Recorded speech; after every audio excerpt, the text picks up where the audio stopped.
And now the next case. All parties on Holt versus Greska. Step forward, please. 50-year-old homemaker Antoinette Holt is suing her son's girlfriend, 25-year-old office manager Angela Gruska, for unpaid babysitting fees. According to what I've read in your complaint, the defendant is your son's girlfriend.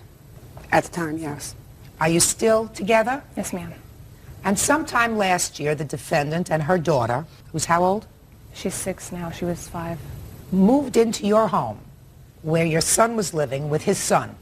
He has custody of his son, is that right? Yes, he does. And you made an arrangement with the defendant at that time to babysit for her daughter, whose name is Sydney, while she worked. But they did not move into my home, Your Honor. They moved into a home with my son. So they would bring over the 2 children. Correct. Both Sydney and Stephen. Stephen to your home to babysit. Yes. And you say there was a financial arrangement which the defendant did not honor. Correct. And you want her to pay for the babysitting services that she did for you. That I did for her. Yes, ma'am. You did for her. So it's sort of interesting to me because from what I read, you must have enjoyed a lovely relationship with your son because you were babysitting for his son for quite some time. Correct. They lived with me up until February of '99. Your son and his son? Correct. Do you still get along with your son? Yes, I do. You still see your son and your grandson, Stephen? I still continue to watch my grandson, Stephen, yes. So first, I want you to tell me why you would bring this lawsuit against the defendant, who it seems the 2 have formed a family. Don't you think that that's going to bring hard feelings? At the time that I brought the lawsuit, she was moving out of my son's residence. So rather than have her move elsewhere, and I did not know where she was going to go, I then decided to take action at that time. You mean things have changed since you filed the lawsuit? Not to the best of my knowledge, no, ma'am. Are you still living together? We live together on and off. I stay with my mother during the week when I work, and on the weekends I come stay with him. During the week... I mean, are you still together as a couple? Yes. Yes, ma'am.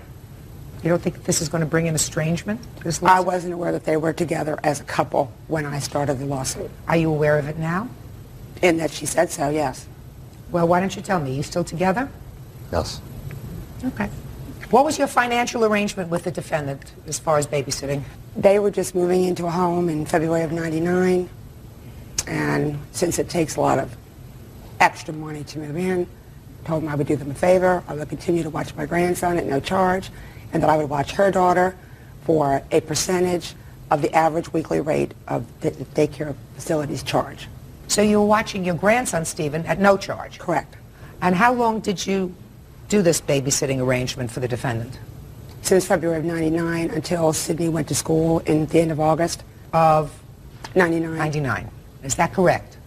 Probably about a month or 2 less than that, because the babysitter that I did find over near our residence moved in around July, and she started watching her for $50 a week for me. And Steve also was out of work for probably the first couple months we moved in. He also watched Sydney for me. So how much do you think she owes you? $1,761.32, Your Honor, based on 22 of the 26 weeks, allowing for some time that she did not work. Did you make any payments for babysitting to the plaintiff? I tried to make payments a couple of times, and Steve would go over and pick up our children, and I sent him over with money, and he said, no, listen, I'll talk to Mom about the money because we have bills we need to pay. Stuff was going to get cut off. Is that what you said? Yes. So she did give you some money to bring to your mother? No. She gave me a check and my mom voided it. Did you tell your mother that you were strapped for money? In the beginning, yes, my mom knew. My mom helped us out on No, is that many why occasions. she was voiding the checks? No. Ma'am, this was after. This was after she wrote the letters and after she wrote the letters wanting a payment plan. In her letter, she stated she wanted a payment plan to pay her back the money. Let me see the letters. Your Honor, I've highlighted it in red for you. This was in response to my second letter to her. Let me see the letters. This for is money. This is her first letter. This was my letter in response. This was her second letter. And this was my letter in response to the second letter. Okay. And this has my set-up payment schedule. And the canceled check also. So she didn't void the check because she didn't want the money. She voided the check because she didn't agree with your payment plan? Right. I see. So the checks that you were giving, you started to give your mother $50. Is that right, sir? Correct. Which she voided because she did not accept this payment plan. And according to you, all of the time that you were babysitting, from February, latter part of February 1999 until Christmas of 1999, you didn't get any payment from the defendant. That's correct. And you sort of let it go. That's correct. Because they were a couple. That's right. And then when you believed that they were no longer a couple, you came back and said, now I want all this money. Correct. And I offered her payment options. Okay. Another question, Ms. Holt. So far you're being very honest with me. Let's say your son and the defendant got married and everything was in good shape with them as a family and everything was going along well and you all were getting along. Would you have required her to pay this money back to you? No. I know. Because then her daughter would have been my step-granddaughter, and I would have treated her the same as I would have treated my grandson. Okay. But you see, you sort of lulled her into this sense of security that everything was going to be okay, and that all of a sudden you give her a bill for $1,700, which over the course of a year's period of time, when they were together, they sort of felt as if Mom is taking care of the two kids because she's a good grandmother. And you still take care of your grandson, right? Yes, ma'am. Who knows? Unless you have a contract in writing, you say that she said she was going to call around and get the average of the daycare rates in the area, and you were going to get 75% of the average rate. She says you had an agreement for $50 a week. Unless you have that kind of contract in writing, it's going to be very difficult for me to determine who is in fact telling the truth. The bottom line, Ms. Holt, is we wouldn't be standing here today unless you believed that these two people were no longer a couple. I let it slide. You let it slide. And they did not even anticipate a problem. Yes, they did, Your Honor. I many times mentioned to them that you need to take care of this situation, that you owe me, that if I were not a family member, if I were not Stephen's mother, you would have to pay. If you have the children in child care, when did you tell you got to her that? pay. Several times. During the course of your That's correct. caring for the child? That's correct. And what did she say to you? I'll have to talk it over with Steve. I said, Did you "Angie, talk this it over together? Yes. And? Let me hear. We just moved into a big house. We were tight on money. You have to put all the deposits down and everything. And my mom wasn't pressed for money. So the money that would have gone to the babysitting went to other bills. I assume that since you're living with your mother during the week, that there has been a little bit of difficulty between the two of you? A little. Is there a possibility that that difficulty is going to be resolved? It's possible. Yeah. It Not it could go either way. It could go either way. Judge Judy continues in a moment. Clearly, you owe her some money. Yes, ma'am. There is a substantial discrepancy between the $600 that you sort of acknowledge that you owe her minimally, right? Yeah. Is it possible it's $800? Yeah. Ms. Holt, I'm going to do a very smart thing for you. You never know what's going to happen with your children. This relationship may be off tomorrow, but it may be on 2 weeks from now. I do, in fact, believe that you lull them into this false sense of security that if, in fact, they became a couple, all of this babysitting cost was going to be forgiven. No, it wouldn't have. Well, you just told me it would have. I said No, I didn't say I would forgive it. If she became your daughter-in-law, we wouldn't be standing here today. If your son and Angela married, which would have made Sydney his stepdaughter and you step-grandmother, it would have been foolhardy for you to maintain a family relationship to say, well, I'm not going to charge my son for babysitting, but I will charge his wife for babysitting. That doesn't make for good family But, relations. Your Honor, they were not married, and Right. Angela did not keep up a good relationship with me at all of her own choosing. So therefore, That's why we're here. she still has an issue. She had a child. I took care of the child as she asked me to do, and I deserve to get paid for that. Okay, I'm going to pay Same you. as any daycare center. I'm going to pay you. You claim she owes you $1,700. She says it could be as much as $800, right? Yes. Okay. Judgment for the plaintiff in the amount of $1,000. That's all. Parties are excused. You may step out. Angela and Stephen are not together. They're on and off like you and I take our shoes off every other night. And I think they disillusioned her, but I'm glad I got what I got. She's always kind of judged me and made me feel kind of smaller. It's hard to approach her on anything. They just kept putting me off. We don't have it, we don't have it, we don't have it. And everything and everybody was more important than me. But I was doing the most important job, and that was caring for the children. I'm hoping in the future that we can be, friends over this. I'm sure I still have to deal with her in the future. 9-year-old contractor Richard Calmetta is suing former friend, 23-year-old medical marketer Sarah Ann Morris for failing to pay him for painting her condo and for airline tickets to South Beach. Order. All rise.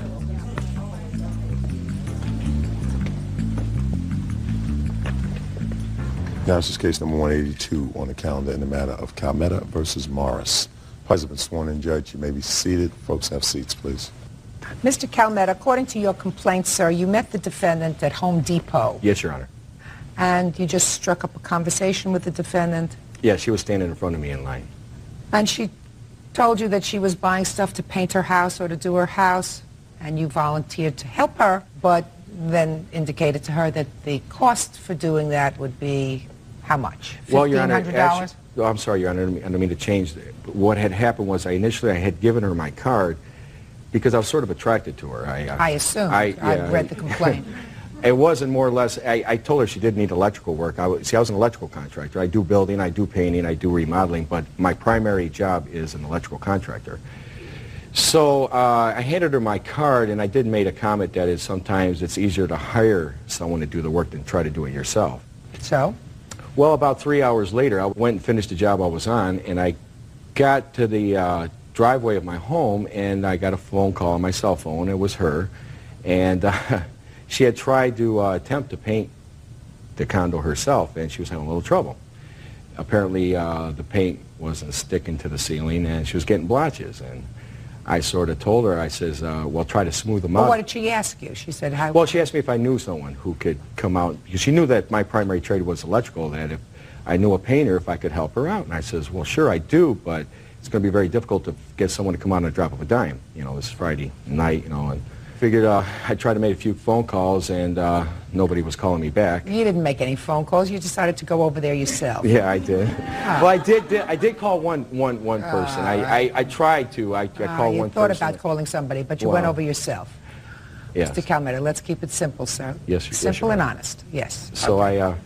I ended up going over there, yes, and I noticed that her rollers were incorrect. She had the incorrect rollers. The paint was a cheap brand, and I asked her, I said, let's go to Home Depot, let's get a better quality paint, and let's get some rollers. So we went to the store, we picked up the correct supplies, we got back, and I did spend that whole, I got there from 4, I have the whole job itemized here. No, just tell me the stories. Okay, I'm just... You didn't itemize the job that day or no, the day after. it was itemized down the road. It was itemized down the road, close to this lawsuit. Yeah, right after. All right, so let's... Mr. Calmetta, let's try to keep it simple. So you went to this store, you got better paint, and you got a couple of really good rollers. And then you went back and started to help her paint the house, right? Yes. Okay, let's hear. Well, we spent the whole week in there painting because it was a decent sized job. I had my employee here come by on Saturday. I was there till 11:30 Friday painting, and we returned Saturday in the afternoon after I was done with my regular jobs, and we spent. Well, I had left for 2 hours. He was there for the first 2 hours while I had went and did a service call. I returned.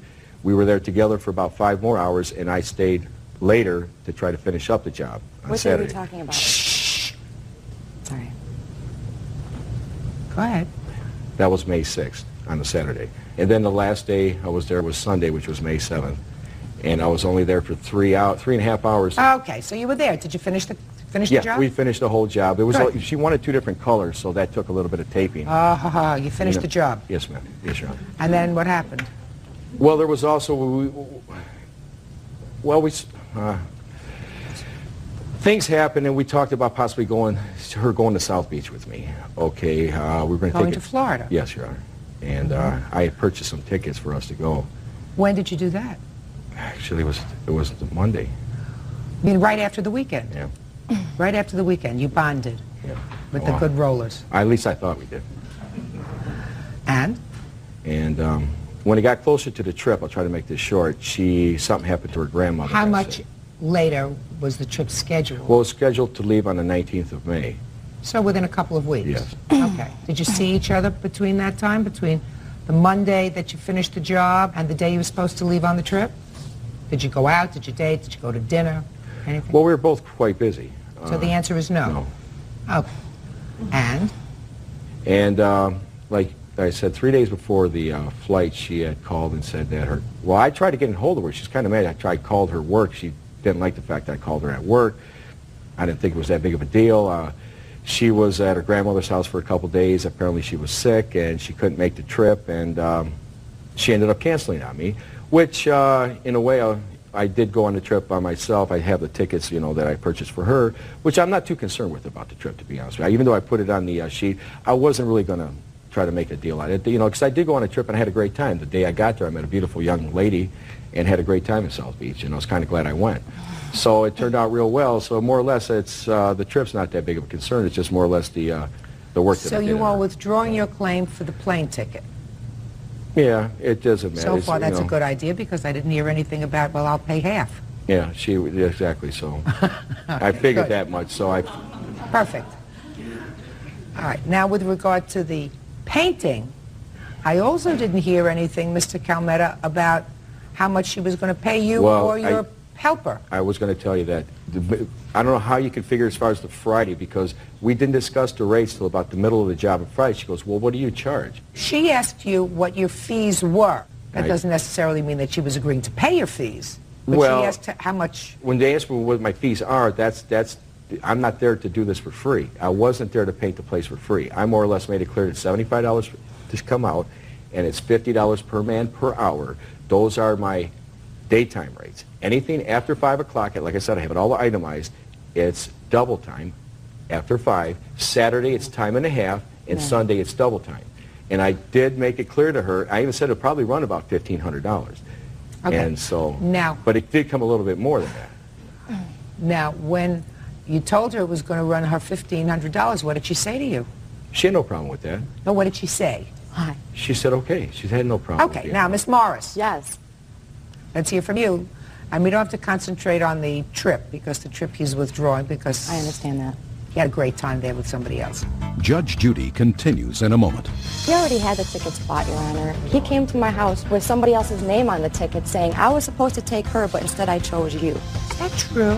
Well, I was supposed to take some other girl that I had met, but... Oh, yeah. Real cases, real people.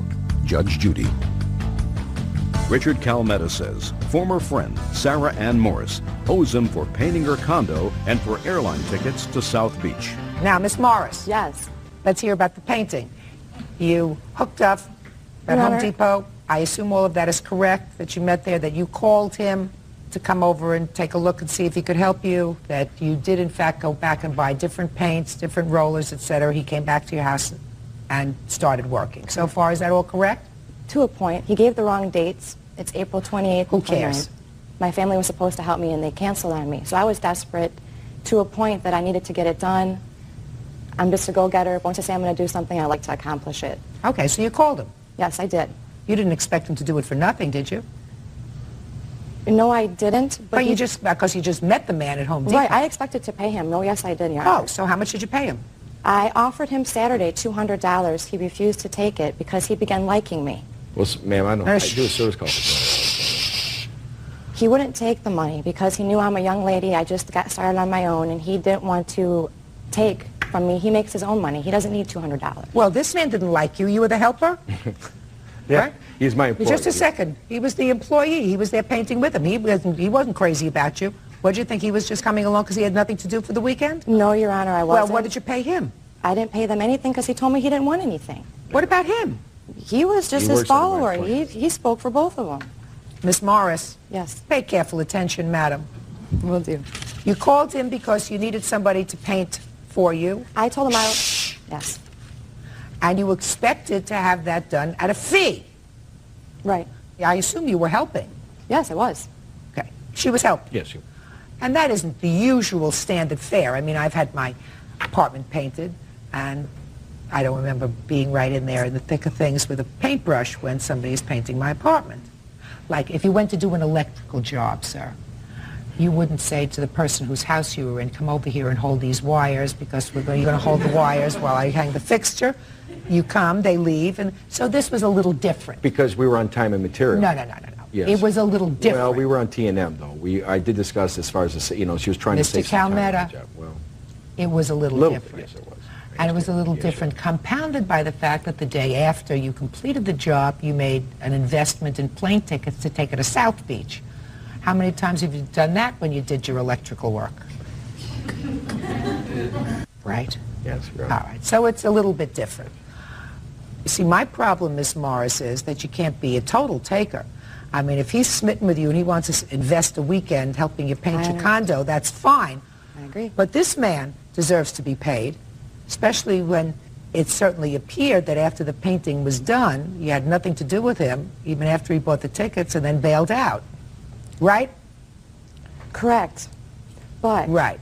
a lot of things in between that we're not discussing right now happened between mine and Richard's relationship, or friendship, I should say, to make me not want to go on this trip with him. But I withdrew the trip.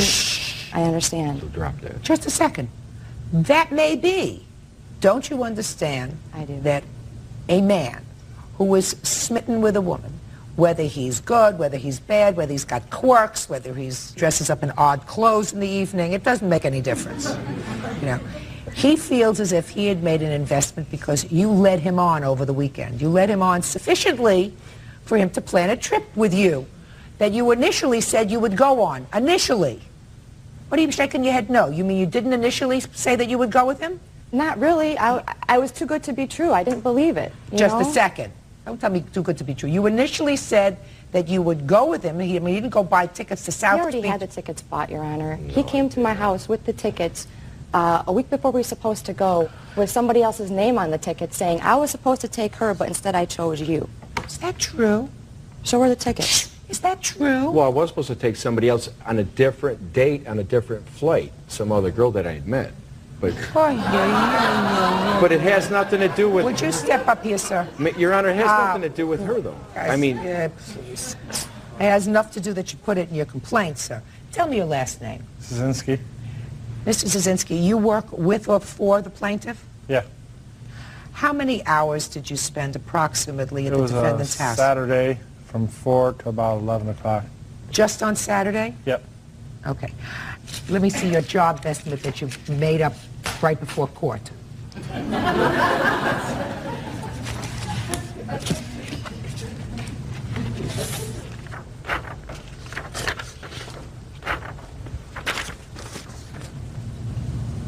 Okay. Now, you say that you get $50 an hour Yes, Your Honor. That's standard contractor's rates. for you and for... It's per man per hour. The way Per man per yes, hour. We charge 75... Mr. Calmetta, I don't believe you, sir. I don't believe that you had a discussion with her prior to you doing the job, fixing the fees, including $50 an hour for you and $50 an hour for Mr. Szynski over here. I have overhead as far as Pay his phone attention, bills. sir. Yes, I understand that, but that's Pay what I charge attention, as, sir. as an employer, though. I don't believe you had an agreement with her. I had told her what the rates were. I had told, listen to me, sir. I don't believe that you had a contract with her. There are too many things that do not ring true to me, including the fact that you prepared this right before you came to court. You had no signed contract. When you do an electrical job for somebody, Mr. Calmetta, you prepare this first, right? Pay Your attention. Honor, I don't. Mr. Calmetta. You're not saying that... You want me to... Mr. Calmetta, you're telling me how I do my don't try to business. talk over me, sir. You're going to lose. Judge Judy continues in a moment. You better make up your mind quickly what we're going to do about this situation. It's not going to go away. If I don't hear from you by the end of the day, I'm going to make your life miserable. Real cases, real people. Judge Judy. Richard Calmetta says former friend Sarah Ann Morris owes him for painting her condo and for airline tickets to South Beach.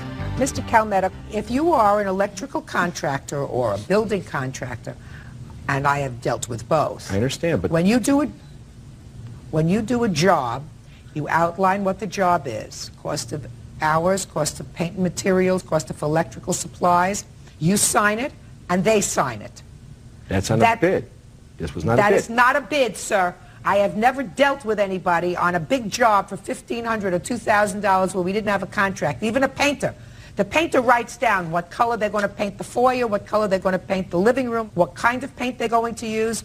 I sign, they sign, I have a contract. And if you're in business and if you have employees, that's how you do your electrical work as well.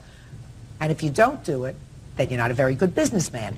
This was done later. I don't believe that you had a contract with her, but I do believe that you are responsible to pay Mr. Szynski. Do you understand? You can't be a taker.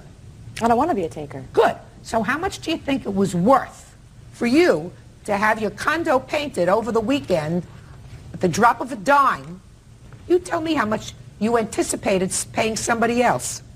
The estimate that I show for the work that they both did came out to about $300 worth of work. I'll be willing to pay That's ridiculous. Richard $300, his partner. I do that on a service call, Your Honor. You know? I have a tape here, Your Honor, that has him threatening me and also saying that he did the paint job out of the goodness of his heart because he liked me. Oh, well, let me hear it. Let me hear that part. I want to hear the It's three threats. different messages because it... I just want to hear that he did the paint job out of the goodness of his heart because he liked you. Okay. Yes, Sarah. We're going to need to hear from you today. We're going to have to figure out what you're going to do about this situation. This needs to be taken care of. I gave you my time. I spent a whole weekend over there painting your place. For the goodness of my heart. My time is very, very, very valuable. I did that out of the goodness of my heart. Spent time with you because I liked you. What a mistake that was. Knew when I handed you my card that I was interested in you. That's why I even came over. You weren't attracted to me. You should have never had me come out there. You knew why I came out there. Why I stayed out there. Then the situation the way it went, you should have never accepted an invitation to a trip. But you did. Went and spent money on tickets. I'm not going to eat these tickets. The trip is Wednesday. You're either going to take the tickets and go on the trip, because I'm not going alone. Now again, I'm not on a drop of a dime. I'm going to find somebody to go on this trip here in a couple days. Now I'm not going by myself. You better make up your mind quickly what we're going to do about this situation. This is not going to go away. I'm going to make your life miserable. Not only will I make it miserable by suing the out of you, and maybe some other things too, I'm going to pull some strings at your job. So I'm going to spend the whole day tomorrow on a mission of getting back at you for what you've done to me. Now, I don't want to have to do all this. But if I don't hear from you by the end of the day, first thing I'm going to do tomorrow, I'm going to pull some strings, because I know people. I don't want to have to do this, but I will. Now, if I don't hear from you, Sarah, by the end of the day, we'll hit the thing. Judge Judy will continue in a moment. Mr. Szynski, you came here as a witness today. Is that Yes. right, sir? Well, you're going to leave here the owner of a judgment, because Ms. Morris indicated that minimally she thinks the job is worth $300. It's probably worth closer to $600 or $1,000 to do the entire job. But I believe that Mr. Calmetta was not doing this job to be paid. He was doing this job for another reason. However, you were not.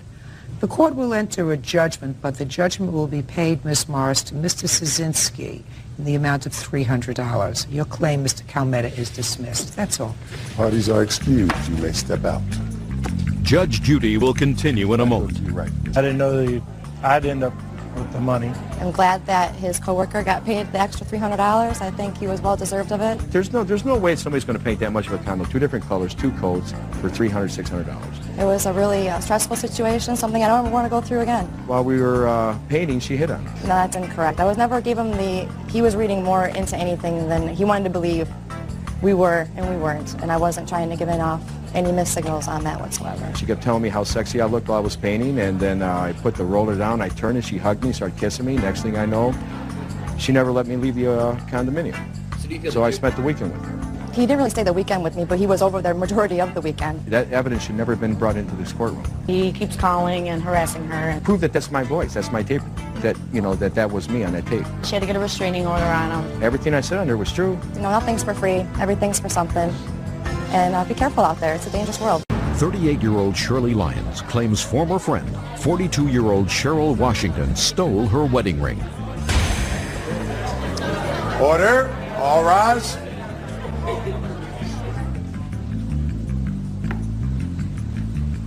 Your Honor, this is case number 10 on the calendar in the matter of Lyons versus Washington.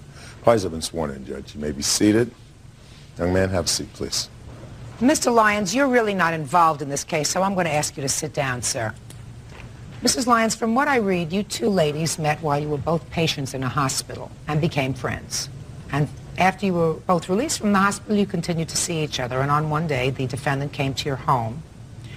According to your papers, while she was at your home, she stole a piece of jewelry from you. Yes, a wedding ring. What makes you think that the defendant took your ring? She was the only one that was there. It was just her and I, and when she left, my ring left also. I put it down on the coffee table. We had left the house to go and get a pack of cigarettes for her. We stopped by and bought a bottle of wine. And we came back and we were looking through my CDs and playing music and talking, conversing. And I took my jewelry off, set it on the coffee table, took my shoes off, and went and changed into a house dress and came back. When she left, she borrowed a couple of CDs from me also.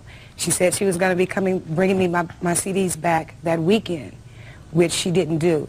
While I was, when I found out that my ring was missing. How much after she left did you see your ring missing? About 10, 15 minutes. I started cleaning up the coffee table, from cleaning the ashtrays up and putting the CDs up when I noticed it was gone.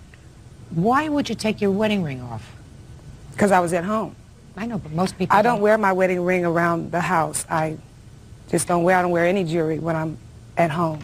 Was it a plain gold band? It was a gold Marquise cut, and I had the enhancer to it. I didn't put the enhancer on that day because I was in a rush, and I didn't even put all my jewelry on. I just put my wedding band on, just the one that had the diamond in it. The enhancer I have now. What's an enhancer? It's the second part of the ring. It connects to the Marquise cut. Let me see. She might be wearing it right now. I doubt it. I see. Okay. So the proof that you have with regard to this is the fact that she was the only other one in the house. You had taken it off, and when she left, 10 minutes later, you looked and there was no ring. Did you take her ring? No, I did not. Your Honor, this is not the first time that this has happened. I'm not the only one she's done this to. I have a witness that I'd like to bring in now to speak on my behalf of her character. I'll hear your witness. Where's your witness? Okay.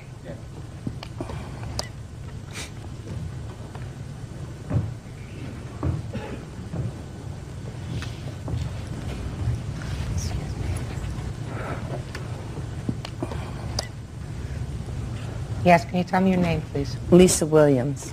Miss Williams, how do you know the plaintiff? I met her through the defendant. Oh, her? Right there? Yes. She's my sister. So the defendant is your sister? Yes. And how long have you known the plaintiff? Not long. I've only met her once before.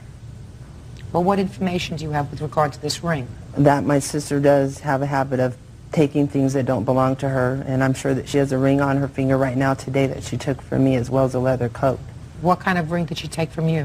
It's kind of like an S-shape, figure S-shape ring with a diamond in the center. When did you discover your ring missing? I knew she had the ring. She borrowed the ring. She never gave it back. Now she won't give it back because we have other issues that are going on. According to you, let her borrow it. Yes, I did. And she just didn't return it, but she didn't steal it from you. Well, it's stealing if you borrow something for someone and you don't return it. Sit there. Well, Your Honor, I know she stole my wedding ring. Tell me how. Because, Your Honor, when she left, my wedding ring left. Which makes it even worse, I tried calling her, and she avoided me. When I finally did get in touch with her, it was on Thanksgiving Day, and I had my husband go over and pick up my CDs before I confronted her about my wedding ring. And before I got a chance to confront her, she goes, well, I'm going down to see my husband down at the halfway house for Thanksgiving, and I'm not going to wear all my jewelry because you see she's draping with jewelry, and it's not even hers, it's all OPPs, other people's property. She said that she wasn't going to wear all her jewelry, she was just going to wear her wedding ring. That to me made me feel like she was just trying to feel me out to see whether I thought it was her that had taken it or if I had missed it at all. That's not true. For one, the day that I left Shirley's house, the reason I left Shirley's house, for one, was because she had a cat that was running in and out, and I'm allergic to cats, and my eyes swelled up. She went and got me a washcloth, and I was telling her I was going to leave because of the cat. I started wheezing. At that time, I had Shirley call my son to let my son know that I was on my way home to have me a breathing treatment ready. The following morning, Shirley called my home, thanked me for coming over and for the wine. The next day I didn't hear from Shirley. That Thursday, her husband called me and said that he was coming over to pick up some CDs. So I said, fine. And he came over, me and the kids were in the living room, he spoke to me and the kids, he got the CDs and he left. That Friday is when her husband called me and told me that Shirley said I stole her rings and that I better return them or he was going to call the police on me. And I told him I did not have Shirley's ring. I don't have to steal Shirley's ring. I have enough jewelry. And from that time on, Bill continuously called. And I just told him to quit calling and harassing me and to do, do what he has to do. I don't have his ring, her ring. Yes, sir. And that was the last I heard of it. Your Honor, I work for Lockheed Martin, and I have a secret clearance. And the thing of our job is you tell the truth. That's the best thing in the world. That's what I tell my kids. So I'm only here to tell what I know. I'm not a witness to the theft of the ring. But I also know my wife befriended her in the hospital, brought her a blanket, looked after her in the hospital, invited her kids over to swim. They all had a nice time. And that's on 2 occasions. The third occasion, my wife never wears, she always takes her jewelry off. And I've always told my wife, you should put your jewelry in specific places. This particular time, this lady was over there, and my wife told me that the ring was missing. And she was very upset, because that's very important to her. Yeah. But wait just a minute. And so I tore that living room up. I tore the house up. If that ring was there, it would have been found. It hasn't been found yet. Now I still walk around paranoid looking for it, because I would rather have the ring than be here. So all I'm saying is, my wife is a very honest person, but things that she's done, stolen, won't return other people's stuff that she has. She won't. She's a thief, and I'm sorry, and that's it. Judge Judy continues in a moment. She's awful. All the jewelry she has on right now is stolen. I don't think Miss Washington is a stupid woman. Why would you? Yeah, she is. Well, maybe. Real cases, real people. Judge Judy. Shirley Lyons is suing former friend Cheryl Washington for theft of her wedding ring. First, let me return this. Oh, one other thing. Just this ring fits. I mean, I don't think she'd be that naive or stupid to come to court with that ring. But if you would ask her to come up and see if that ring would fit any ring on her finger, because it has 2 prongs to fit in. And if it does, it belongs to my wife. You just said to me she wouldn't be stupid enough to wear that ring to court. But she wore her ring when she went to court and still denied that she had taken the ring. Show her your rings, please. No, she doesn't have it on. Doesn't have it on. Mr. and Mrs. Lyons, I am not suggesting to you that the defendant did not, in fact, take your ring. The problem is, when you're in court, you have to have proof. You understand that. Did you, in fact, call the police? Yes, I have a police report, too. Okay. And I'm certain that the police told you that just the fact that the defendant had the opportunity to take your ring doesn't mean that you had sufficient evidence Your Honor, that she did. You have a cat? No, it's a stray cat, and I feed a stray cat. Fine, but there was a cat pay attention to me.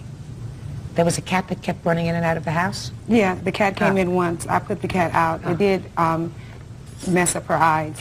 But I don't believe it was really the cat. She was wearing blue contact lenses, and I think the contacts doesn't make any difference. What I'm suggesting to you is she may have been the only person in the house. She stole my ring, Your Honor. Miss Lyons, I'm not saying that she did not. I'm saying that in court, you have to have proof that satisfies the judge or that satisfies a jury. You have to have more evidence than what you have. And while she was in your home and you noticed the ring missing shortly after she left, that's insufficient for a court to make a finding that she's a thief. I'm not saying she didn't take your ring. All the jewelry she has on right now is stolen. She can't produce one receipt for any piece of jewelry that she has on. When did you find out all these terrible things about Miss Washington? Well, just by knowing her character and what I've heard from other people that know her also. And her sister is just the only one that I could get that could come to court and testify about really what type of person she is. She's awful. Well, then what did you befriend her for? I didn't know this before. I've only known her for 5 months, and the only occasions that she came over my house, it was like maybe 3 times. First time she didn't take anything? No. She didn't go inside. Second time, what do you mean she didn't go inside? It was a pool party, a barbecue and a pool party. You mean a barbecue and a pool party? Nobody had to use? Yeah, she went in to use the restroom. Of course she did. You knew exactly where I was going. I didn't say that. No, but I'm saying that if there was a barbecue at a pool party, somebody had to go inside to go to the bathroom. She didn't have an opportunity to steal it then because it was put away. She didn't take anything the second time she No. came to your house? It wasn't laying in front of her on the coffee table either. I don't think Miss Washington is a stupid woman. Why would you? Yeah, she is. Well, maybe. In any event, I've tried to explain as best I can. I am not making a finding that she did not do it, but I cannot in good conscience find that she did.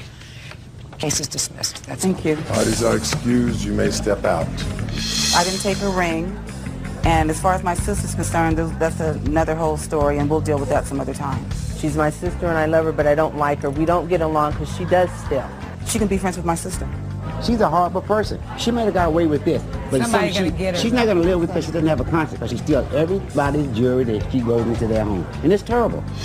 36-year-old limousine company owner Tom Wetzel is suing 25-year-old paralegal Anita Santiano. Tom claims Anita owes him for 7 hours of limo service. Anita says Tom's driver left them stranded. Order. All rise.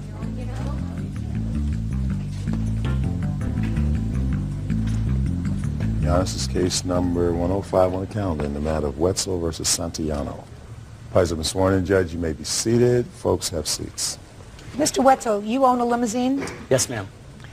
And according to your complaint, you were contacted by the defendant to drive a group of her friends around for her birthday party. That's correct. According to you, you got stiffed for the fee. That is also correct. How much was the arranged fee with the defendant?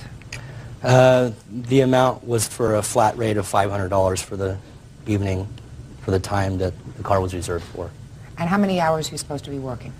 This reservation was made from 7 p.m. till 2:30 in the morning, which is about 7.5 hours. And were you driving that night? No, ma'am. I am the company owner, and Gene Moser here is one of the drivers that was my witness. You were driving that night? Yes, ma'am. Step up, please. What is your last name? Moser. So where did you pick up the defendant? Huntington Beach. Did you pick up other people with her at the same time? When I got to the apartment, there were other people there, yes. How many other people? I think the count was around 8. All women? There was, I think, 7 women and 1 guy. Had you received any payment thus far from her? No, ma'am. How we normally do it is we take a credit card, a number over the phone to reserve the vehicle. Is that what you did in this case? Yes, we did, and that confirms the reservation. Okay. And whose credit card was it? The name that we have is hers, Anita's, and the card number was a Visa. Was that your card and your card number? Yes. So that confirmed the reservation? Yes. But the balance is supposed to be paid actually in cash at the time of the pickup. Okay.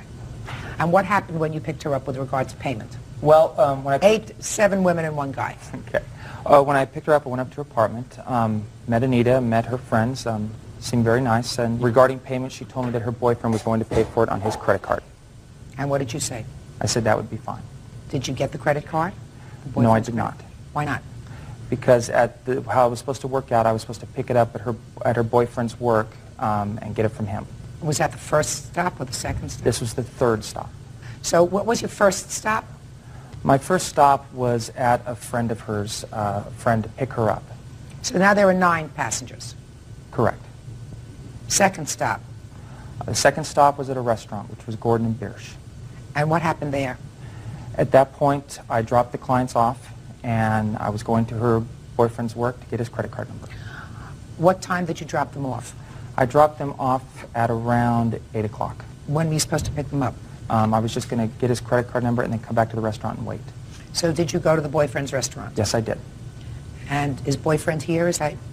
No boyfriend here. They're fungible. They come and go. That's true. Did you get boyfriend's credit card? Yes, I did. And he was aware of the process? Yes. This was for a birthday party? Yes. How old are you? 25. Was this for your 25th birthday? Yes. And you went back to the restaurant. What time did they exit the restaurant? They exited the restaurant, it was between 9:45 and 10 o'clock. Anything unusual when they exited the restaurant? Nothing unusual. I mean, they had a lot to drink at that night, so it's nothing usual. Nothing unusual? Nothing unusual, yes. Where did you go at 10 o'clock? At 10 o'clock, the plan was to drop them at her boyfriend's work, which he owns a billiard hall and a nightclub, and they were going to finish off the evening there. So did you go there at 10 o'clock? Yes, ma'am. But the problem that we had in the beginning of the night, which I think Gene forgot to mention, is about when they got in the car. We have a policy in my vehicles that there's absolutely no smoking in the vehicles at all. Under no circumstances, no money to be bought. We do not smoke in the vehicles. Is that posted anywhere? It is posted on the contract, which gets signed before the run starts. Let me see the contract. And this was kind of one of the issues that created the problem at the beginning of the night. Okay. When did the defendant sign this contract? At the beginning of the evening.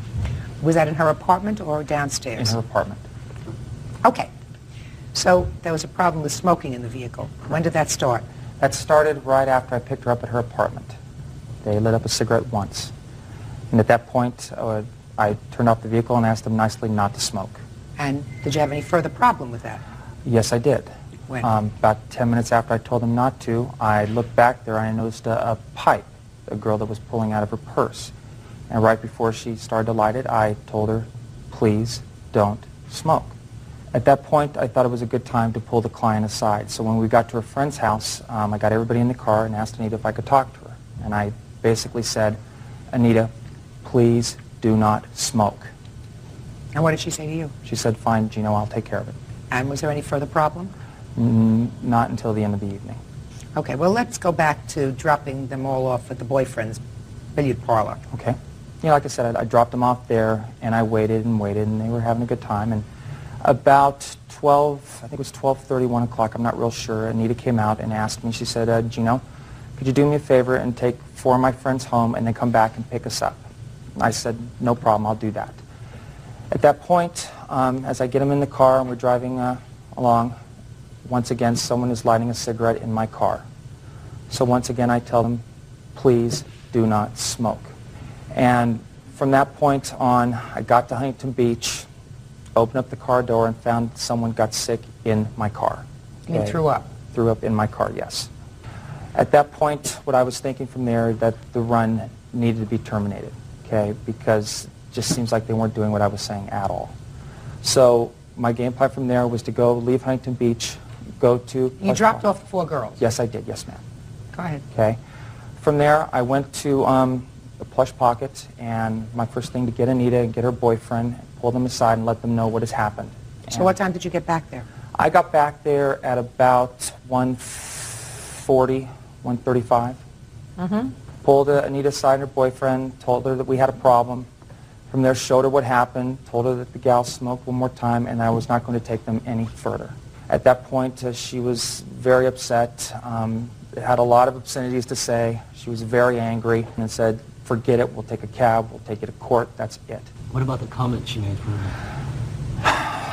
She made a comment, and I'll still remember, she actually said that, Tommy, your owner, can out of my... Nice. Yeah. So I was thinking, oh, this is real good night. From there, I noticed that she's in the front seat of my car. I didn't think much of it.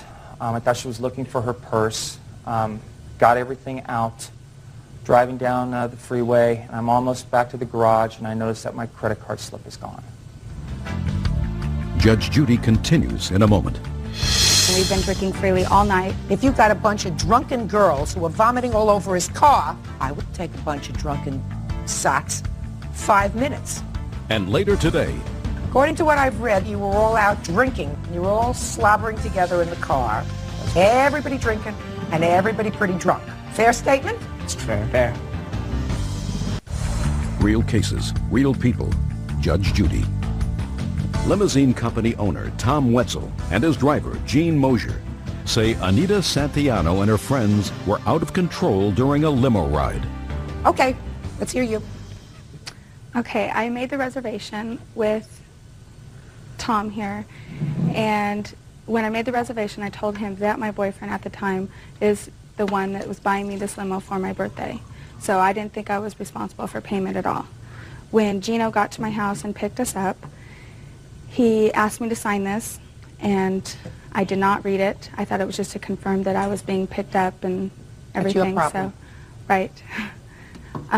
So I signed it, and we went to dinner. We picked up more passengers, and we went to Plush Pocket.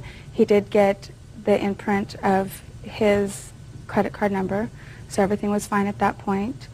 One of my girlfriends did throw up in the car, and she's not here today, but one of the girls that were in the car with her is here. And he did come back to me and tell me that he was ending the ride. And I said, you can't do that. We still have, at that time, we still had about 2 hours left. No. What time did he get back? I don't quite remember, but I'm guessing around 1. Well, if you don't quite remember, he said it was between 1:30 and 1:40. So you had another hour left on the car. Go ahead. He came into the club. Let's talk about the smoking first. Is there signs posted in there that say no smoking? It's on the contract, which I just read, but there's no signs in the car that I noticed. Did he ask you to stop smoking? Yes, and I told everybody that was with me in the car to stop, and we stopped.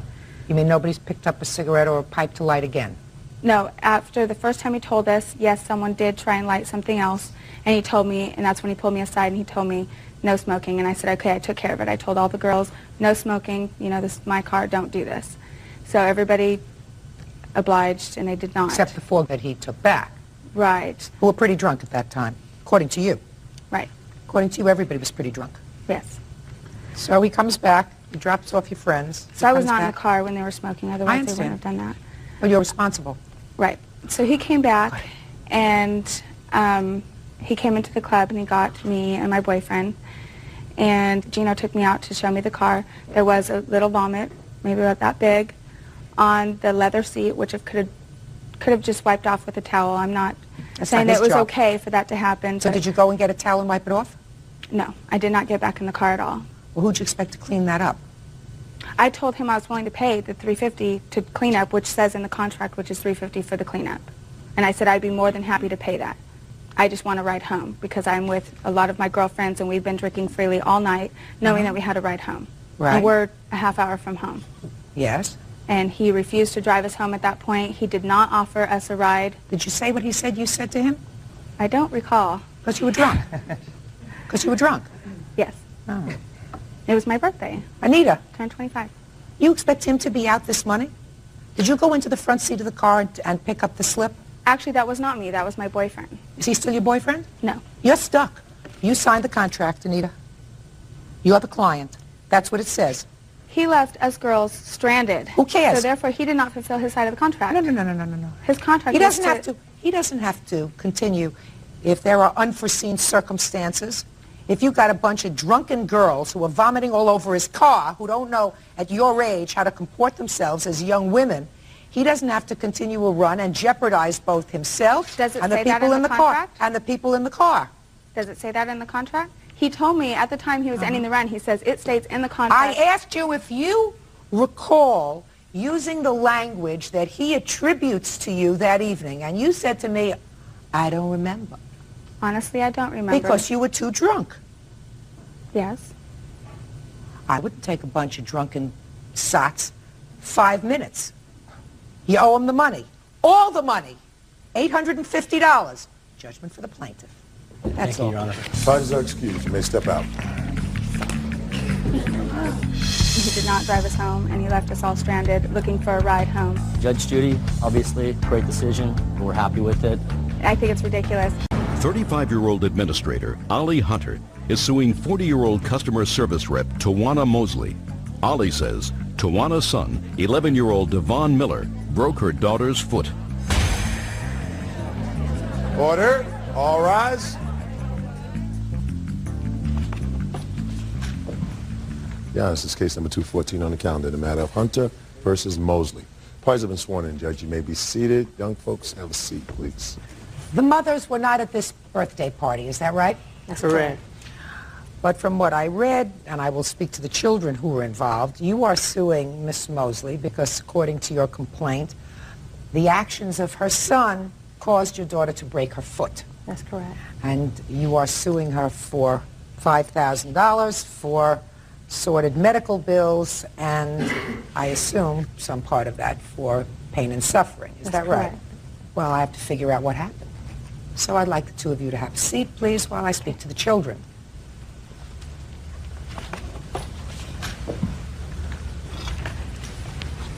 You're Felicia. Yes, ma'am. How old are you, Felicia? I'm 12. And whose birthday party was this? one of the kids there, but I don't know their names. I was invited by my mom's friend's daughter. And I gather that they had in the backyard one of these enclosed things where you go in and jump around. Yes. I've seen them. My grandchildren have them at their parties. And there's walls all around it. And kids sort of go in, they take off their shoes, and they jump around like crazy. Yes, ma'am. Is that right? Yes, ma'am. And you were in this apparatus, and Devon was there. Yes. How many other kids were in the jumping apparatus? A couple of them, but some couldn't go in there because they were wet, because they were swimming. So tell me what happened when you were inside. Let me see. When I first went in there, I was jumping around, and Devon kept pulling me over, pushing me down, and Rachel down. I told him to stop, and he just kept on doing it. And then I told him to stop at the point where he stopped. Then what happened was he started saying, like, I want to pick my pillow, I want to jump on my pillow, and I love my pillow like an armadillo and things like that. And then he started... He was just being a boy. Yes, and then what happened was he was jumping on top of girls, and he was on top of girls, they were asking him to get up and all that stuff. And then other girls, they just didn't pay attention, they didn't let him off. So what I did was I dragged him off saying, get off of her, because I didn't, it's not fair that he was on top of her. So you went over where he was involved with another child, and you physically pulled him off. Yes, I said, get off of her. No, listen to me. You physically pulled him off. Yes, I did. Okay, what happened next? And then what happened was he started doing it to me. And then what happened was... What do you mean he started doing what to you? He started jumping on top of me. Okay. And then he started to do it more, and I told him to stop. Then he got on top of me and said, how come my pillow has such soft legs? I said, get off me. And then he started saying that, how come my pillow has such a big butt? And then I said, just get off me, back up before I slap you. It didn't feel right. He just was talking about my body and saying this and that. And then it just got to the point where I got mad and I hit him physically. And then... Where did you hit him? Hit him on the back, trying to get him off me. He was on top of me. I was trying to hit him on the back, right? Because I got so sick of it. I went to go get a drink of water. I stepped out the apparatus and I went to go get a drink of water. And there's so many kids, you know, I didn't notice that he was still in there. Then he was in there, and I said, oh, not you again. And then he said, I want to rape my pillow. I just looked at him like disgusted at him. And then what happened was some of his friends or some other friends, guys came in. By this time, there were a lot of people in there. Yes. Ah, okay. Because we started out with just a few, now we got to a lot. There were a lot of people in there. Yes, ma'am. And you're still in there? Yes. Okay. You haven't gone out for your drink of water yet? Yes, I have. Did you go out and come back? Yes, because I didn't notice that. Just a second. So you went out and got your water, and then you came back. I didn't realize that he was in there, ma'am. Don't tell me what you realized. You went out, you came back. Yes, ma'am. Okay, and then what happened? And then what happened was his friends came in there, and then they started, like, tackling me and pushing me down, kicking me, punching me. And then I was just, like, on the balloon floor, and what happened was I got kind of fed up, and I got mad, and I started hitting them back. And then what happened was I got mad at a full adrenaline force. I just started hitting them back. And then I started hitting them back, and then... Okay. And then I just hit Felicia, them. I want you to hold on a second. Okay. And try to compose yourself. You want to take some water? Fine. Okay. Now, Felicia, they were pulling you. No, they were like hitting me, punching me. Where were they hitting you and punching you? They were like on the right side of the balloon. They started hitting me and pushing me. And I don't know if the adults thought. I'm not talking about pushing. That's what you do inside those things. You push everybody down and you jump on top of them. I mean, that's what that stupid thing is for. I'm talking about punching. Yeah, they hit me. They kicked me. I saw Devon. They hit me. They were wrestling me like you do on TV. And then what happened was Devon. That's his friends. Right, and then Devon, he was doing flips on me. He missed me several times or more, and then he started coming at me, towards me, and I kicked him away from me. I pushed him because I got mad. I started hitting his friends in self-defense. And then when I was leaving, someone said, look behind you. I looked behind me. I saw a foot come at me. And so when I went to touch the ground, I saw my foot go like that and it bent. And while I was crying and suffering, they were all, I'm going to say a couple of curse words. Will you allow me? They're saying this was in trouble and call the ambulance and all that stuff and just making fun of me and laughing and just saying derogatory remarks at me. And then when they lifted me up and put me on a chair, I saw behind me and he was just playing a Game Boy. And he didn't even apologize. And you got hurt and you broke your foot. Yes, I had to get surgery. Okay. Let's hear. Well, everyone in the jumper was wrestling, and she came in and she asked could she play. So we started playing, and then, like, she got out because she said she didn't want to play anymore. And she came back in, and we were all wrestling, and we were having flip contests, and I accidentally hit her because she was in the way. And then Who were you wrestling with? Well, the guys were wrestling with the girls. And then I stopped wrestling with her. I started wrestling with my cousin. And I pinned my cousin on the ground. And then she came over and she dragged me and she said, get off, and she kicked me. And then everyone else started wrestling again. And like there was water and soap on the ground from the kids who were swimming. So it was slippery and she was leaving and I slid and I hit her. And she fell out and twisted her leg. Well, when you slid and hit her, is that the exact moment that she fell down? Yes. So you did, in fact, kick her. Yes. And according to you, it was a little bit of an accident. Yes, it was. Maybe. Judge Judy continues in a moment. Anything else that you would consider sexual? What does that mean? I was thinking. Well, think harder. Real cases, real people. Judge Judy. 12-year-old Felicia Hunter says 11-year-old Devon Miller broke her foot while clowning around in a jumping apparatus. How many times did she hit you? I'm not talking about playing around and pushing. I'm talking about hitting you. About twice. And how many times did she pull you off this other girl that you were on top of? Just once? Were you annoyed with her? Kinda. I stopped playing with her. But you were annoyed with her. Did you think she was acting like a jerk? Yes. Why did you think she was acting like a jerk? Because I wasn't playing with her and she just started hitting me. Because she was interfering. Is that right? Yes. So you thought she was butting into your business? Yes. I have a couple of other questions to ask you, Devon. So far, you've been very honest with me, which is in your favor. Were you saying anything to her about sleeping on your pillow? No. And did you say anything to her like I that? didn't say anything to her. I told my cousin that she was my pillow. Okay, but when you're playing, you're not whispering that to your cousin. You're sort of saying it loud, right? Yes. So she was right there, so she heard you. Devon, right? Yes. So far, you're doing okay, Devon. Don't let me down now. Did you say anything, Devon, about her having a soft part of her body? No. Nothing else about raping your pillow? No. Anything else that you would consider sexual? No. What? What does that mean? I was thinking. Well, think harder. You don't go to jail for this, Devon. This is just a time for honesty. Okay? So let's hear. No. Nothing else? Nothing. Did you say anything to anybody else there about her of a sexual nature? No. You knew her from before this party? No. Or was it the party the first time you ever saw her? First time. Really? Did you know the other kids at the party? Not Some of them? everyone. What did you think of her, Devon, when she first started to play with you? I thought she wanted to play because we were all wrestling and she just started playing. Now, Felicia, why did you go back into the jumping apparatus when you left and went and got a drink if it was unpleasant in there? I didn't notice that he was in there. I know what these things look like. Unless there are 50 people in there, then you notice somebody is in there. Or you look if somebody has made your life unpleasant. Yes, ma'am. Right? Right. You know, you're 12? Yes, ma'am. So you're smart enough. If somebody's made your life unpleasant in there, you look. You say, I'm not going back in there because those guys are acting a little too wild.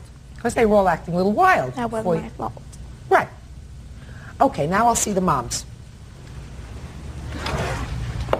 No, I want your kids to stay up there. If you can stand, can you stand up on your foot, Felicia? I can't put any weight on it. No, I mean, but can you stay with your mom? Yeah. Or you want to sit down? I'll stay.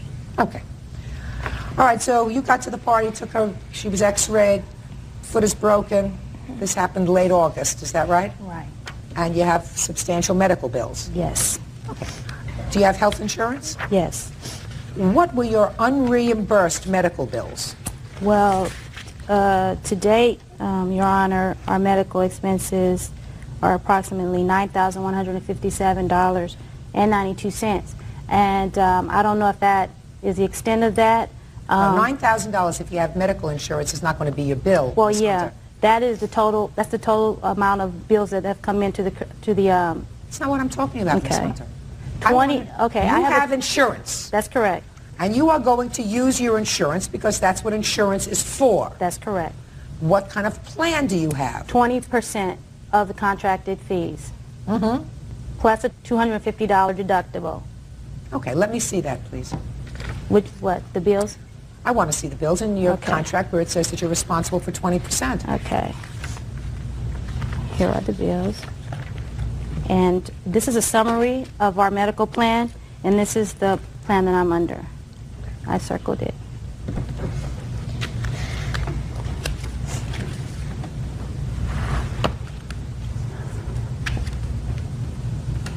Okay. So your office visits, you have the $10 copay, is that right, for your office visits? Yes. Okay, and the hospital, you have to pay 20% of your hospital bill. Right. So you had a hospital bill of $7,262, is that right? That's correct. And then you had orthopedic surgical? Mm-hmm. Was that done at the hospital or the doctor's office? The doctor's office. That was for the cast. Is your portion of that $10? You don't know that? No. I mean, there's a tremendous bill, but that's Right. an entire bill. Right. It says doctor's office visits are $10. When did this happen? August the 26th. Well, did you submit these bills? They've been submitted to the insurance company. Have you paid any of these They have bills? not paid. No, have you paid any of the bills? No, I have not been billed for them. Your problem, Ms. Hunter, is as follows. You want the defendant's mother to be responsible for $5,000, and I have no idea of what your out-of-pocket expenses are going to be. Well, I'm not suing. I know that my responsibility will probably not exceed $2,000. That's the 20% that I'm responsible for. Now, beyond that, I'm suing Ms. Mosley for punitive damages for what the injury that her son has caused my daughter. No. Listen to me. There are certain things that children do that I believe that their parents knew or should have known that they had that kind of propensity, and they allowed the child to, for instance, have access to a weapon, have access to a gun, have access to a knife, have access to certain things, then they are responsible. When you send your child to a birthday party and they choose and elect, at your daughter's age, she's a big girl, she's 12 years old, to go into an apparatus where kids are acting like fools, 12-year-olds, they're jumping all over each other. According to your daughter, she was the one who first put her hands on him. I mean, other than in play. She didn't like the way he was on top of another girl. She dragged him off.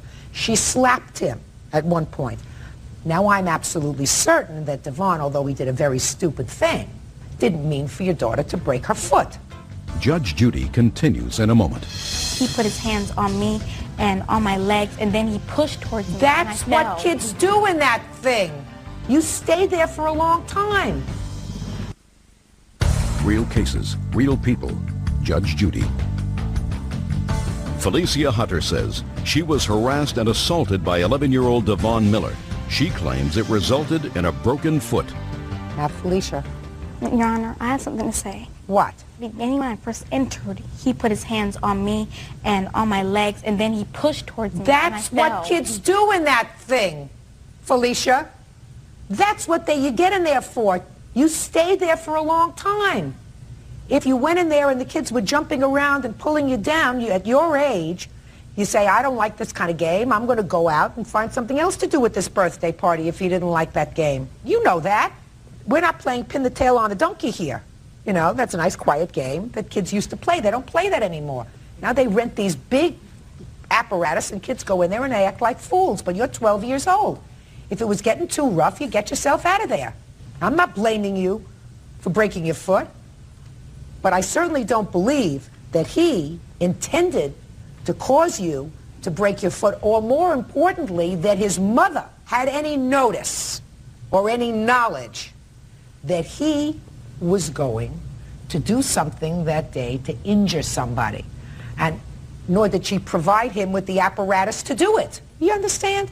If a parent, for instance, leaves a set of car keys in the car and leaves a 6-year-old in the car, and the 6-year-old manages to turn on the car and drive, and the car starts to roll and they injure somebody, then the parent is responsible for the action of the 6-year-old or the 8-year-old or the 10-year-old or the 12-year-old. But in this case, what proof do you have that this woman had any inkling that her son was going to do something like that? Well, I don't, but she is responsible for the actions of her child. Just a second. There you are right to this extent, Miss Hunter. There's no question that Devon here gave her a little nudge when she was getting out of the jumping station, right? You say it was an accident, you slipped on water. I'm not so sure, Devon. Judge Judy will continue in a moment. I believe that Miss Mosley would be responsible for your unreimbursed medical bills. He caused the damage. Somebody's got to be responsible for out-of-pocket. And I believe that that should be Miss Mosley. But you don't know what your out-of-pocket is yet. We're going to do this. You wait until you get a statement as to what your insurance paid. Okay. Miss Mosley, you will be responsible for any unreimbursed medical bills. I can tell you both that you should be able to handle this without coming back to court and say, here are my bills, here are the checks that I was given from the insurance company, here are the outstanding bills, you cover them. Okay. If you can't do that, I'll dismiss your case without prejudice. You can come back to me with the bills and I will order her to pay that. Do you understand?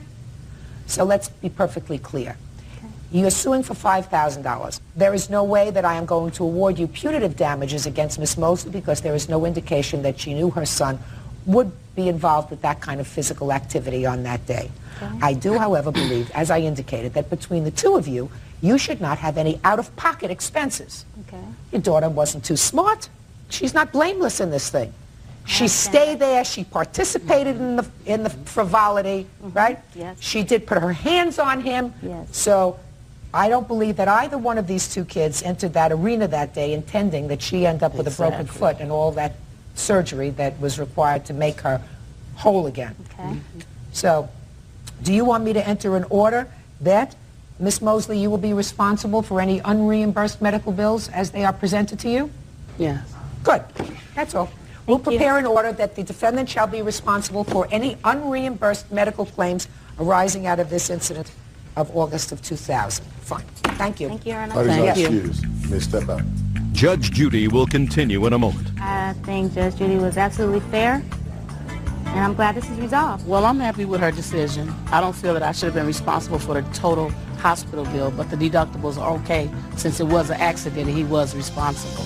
37-year-old Michelle Vose and her son, 17-year-old Chris Walsh, are suing Tacey Ray, Dan Whitfield, Zach McCormick, and Edward Powell. Chris claims the 14s vandalized his truck during a drunken rampage. Order. All rise.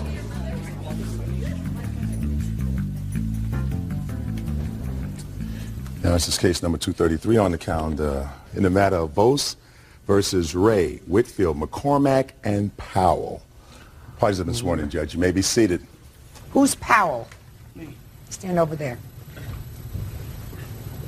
Who's McCormick? Right here. Ray. You may stay. Whitfield. Me? It was your truck. Yeah.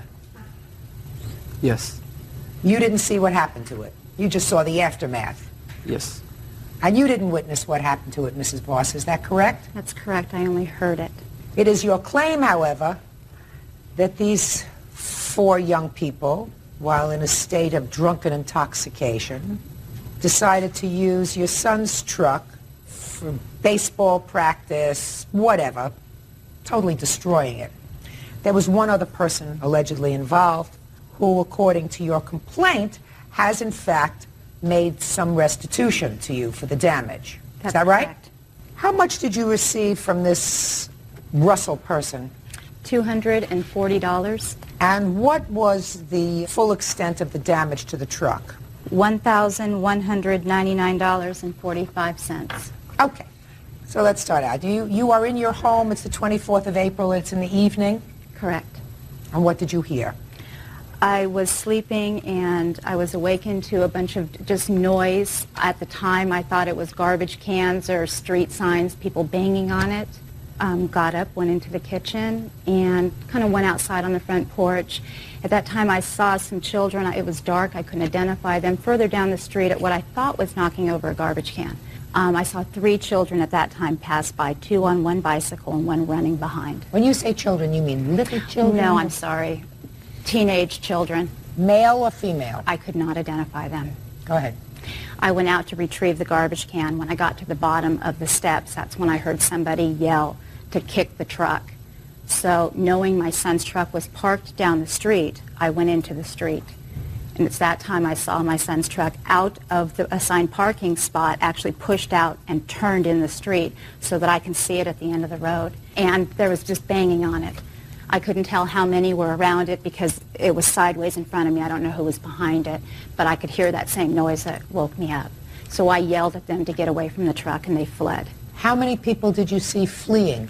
The light, it was dark. I really, honestly could not tell you. Was it more than 1? Yes, and probably more than 2. I can honestly say more than 2. Did you go down to inspect the truck? At that point, I yelled for them to get away as I was running towards the truck, and then I went back to call the sheriff. So you didn't go to the truck, you didn't go anywhere near there? No, it was dark. That's smart. And you waited for the sheriff in your home? At that point, I woke my husband up. He went down to the truck, and we waited for the sheriff at the time. And you went with him? Yes. What did you see when you got down there? Just the truck in the middle of the road with the window broken. At that point, it was dark. It was hard to see how much body damage was done. What time of the evening was this? It was after midnight. I believe it was approximately midnight when I called the sheriff. My son came home. He was not home at the time. He arrived when the sheriff arrived. And then he called some of his friends to let them know what happened to the truck, and they all kind of slowly came over in groups. And they also started walking around the complex to see if they can find any types of signs of who possibly could have done the damage. What makes you believe it was any of these 4 people involved? My son came across 2 of the defendants. Which 2? It was Russell and Tacey and Ed. So you came across Russell, Miss Ray, and Mr. Powell. Yes. No, and what? Right here. You're McCormick? Yes. Change places with them. Stop confusing me. And what happened when you came across these 2 and Russell? I told my mom that they're here, that they're around my truck, they're around our house, so my mom called the cops. What do you mean they were around your truck? They were, no, not around the truck, but with us. They hung out with us for a while, and we kept them there until the cops came. What made you think that they had anything to do with your truck? Because they were telling us that they bashed in some truck. They were telling who? Me and my friends that they were drunk and there were cops were out looking for them. Who said that they had bashed in a truck? Tacey. Miss Ray. You heard Miss Ray say they were drunk and they had bashed in a truck? Not me, my friends told me. You can't tell me what your friends told you. No. So you waited until the police arrived? You called the police? Mm-hmm. Were you there when the police came? Yeah, but then... What happened when the police came? They told me to go inside, and then they handled it. Did you speak to the police, Miss Ray? Yes, I did. What did you tell them? I said that we were all drunk, me, Russell, and Edward, and I said that Russell had messed up the truck. So you put it all on Russell? Yeah. Was Russell there? Yes, he was, but he did not harm the truck. Did you just tell me you told the police that Russell messed up the truck? Yes. So you lied to the police? Yes, I did. Why did you lie to the police? Because I was drunk and they were hammering me with all these questions and they wouldn't let me say I don't know. They had to give names or else they wouldn't have let me gone. And so that was the first name that came to mind because I looked over at him and I said Russell. Because it was the easiest way to get me out of the situation. What were you all doing out there drunk? It was just a Friday night. And Friday night drunk. I never put that down on my calendar. Now, Miss Ray, we do know about this truck, however. Yeah. Right. You were there when this truck was pushed out into the street, correct? No, that's not correct. Are you telling me that you did not see this truck pushed out into the street and damage caused to the truck? We were not there at that time. You were not there. So you just told the police a big fat lie. Yes, I did. Now, when you told the police a big lie, did you tell them just the way you're telling me now? Yes, I did. In the same directness? Yes. Were you still intoxicated at that time? Yes, I was. What had you had to drink that night? I had a beer and some shots of 50-50, I think. And when did you stop drinking? I couldn't tell you. I don't really remember. Where did you have shots of 50-50? At this old abandoned house down the road. How old are you? 14. How many people were at this old abandoned house? It was all of us in Russell. Is that the first Friday night that you had gone to that house? Yes, it has. When you say yes, it was, are you saying that with the same conviction and with the same straight face as you told the police that it was Russell that had caused the damage? Yeah. No, that was the first. I'm not... Do I look at you? Are you saying it with the same conviction? Conviction. With the same honesty? Oh, no. So when you told the police you had a dishonest look on your face? Yes. As if you were telling them a lie? Yes. As if All I right, were just a second. I'm not finished with you yet. Judge Judy continues in a moment. Who brought the booze? I don't know. Don't really remember. It was just chill. Nobody remembers. Don't ever think you can get over on me. Ever. You understand what I'm saying to you? Real cases, real people. Judge Judy. 17-year-old Chris Walsh and his mother, Michelle Vose, say teenagers Tacey Ray, Dan Whitfield, Zach McCormick, and Edward Powell vandalized his truck. The teens say they didn't do it. So based upon your lie to the police that you indicate to me, Miss Ray, you were drunk and you had the look on your face of someone who was making up a story, right? Yes. The police took Russell into custody. Yes. Now, when you saw that they were taking Russell into custody, did you see them put Russell in handcuffs? Yes, ma'am, I think so. Did you see him being placed in a patrol car? Yes, I did. Was he placed in the front seat or the rear seat? The rear. Was there another police officer with him in the rear seat? No, there wasn't. How many police officers were in the front seat? There was none. They were still out questioning us. When they concluded questioning, how many police officers got into the police car? I'm pretty sure one of them did. And the other one stayed out, still yes, talking to you? They were bringing me and Ed. They were taking care of us.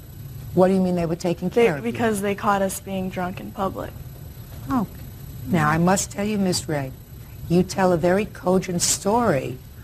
Your memory seems to be very, very precise with every detail about something that happened 6 months ago for somebody who was really terribly intoxicated that night. Do you understand what I'm saying to you? Yes, I do. Good. Now, Russell was in fact arrested on this charge. Is that correct? I couldn't tell you if he was arrested. Well, let's try, because Russell must have contacted you at some time after Russell sobered up and said to you, why did you put the blame on me for something that I had nothing to do with? Yes, he did. He called me. Of course he did, right? Mm-hmm. You don't have to be a genius to figure that out. Did you say to him, what happened, Russell? Yeah. Did he tell you he was arrested? Yes. Did he tell you he was charged with vandalism? Well, a month ago, when they first gave us the charges, we all knew. Did Russell plead guilty to vandalism? Yes, he did. Interesting. Now, I assume Russell was sober at the time that he pled guilty to vandalism. Judges usually do not accept guilty pleas from intoxicated defendants. So you mean you made up this story about Russell? And since everyone you were, else. Just a second. I'm not finished with you yet, Miss Ray. So you made up the story out of whole cloth about Russell, that he was the one who damaged the truck. And Russell decided to plead guilty to damaging the truck, even though it wasn't him. That's what you said. Russell didn't do anything, but I just looked over to him, and he was there. I saw him, and I decided to say it was Russell. That's what you told me a minute ago. So now Russell decides to go along with your fictitious story, plead guilty to vandalism, and pay restitution. Is that where we're at? You understand what I'm saying to you? Good! Don't ever think you can get over on me, ever. Now we're going to start all over again. Now we're going to start with Mr. Powell. What grade are you in school? I graduated last year. Mr. McCormick. Yes. How old are you? 18. Who bought the 50-50 junk? I need an answer. There were only the four of you and old Russell. Who brought the booze? Tell you the truth, Honor. Don't listen to me. Don't start out by saying to me, I'll tell you the truth. Give me an answer. Who brought the booze? I don't know. Let's go back to Miss Ray. Was Mr. Powell with you that evening?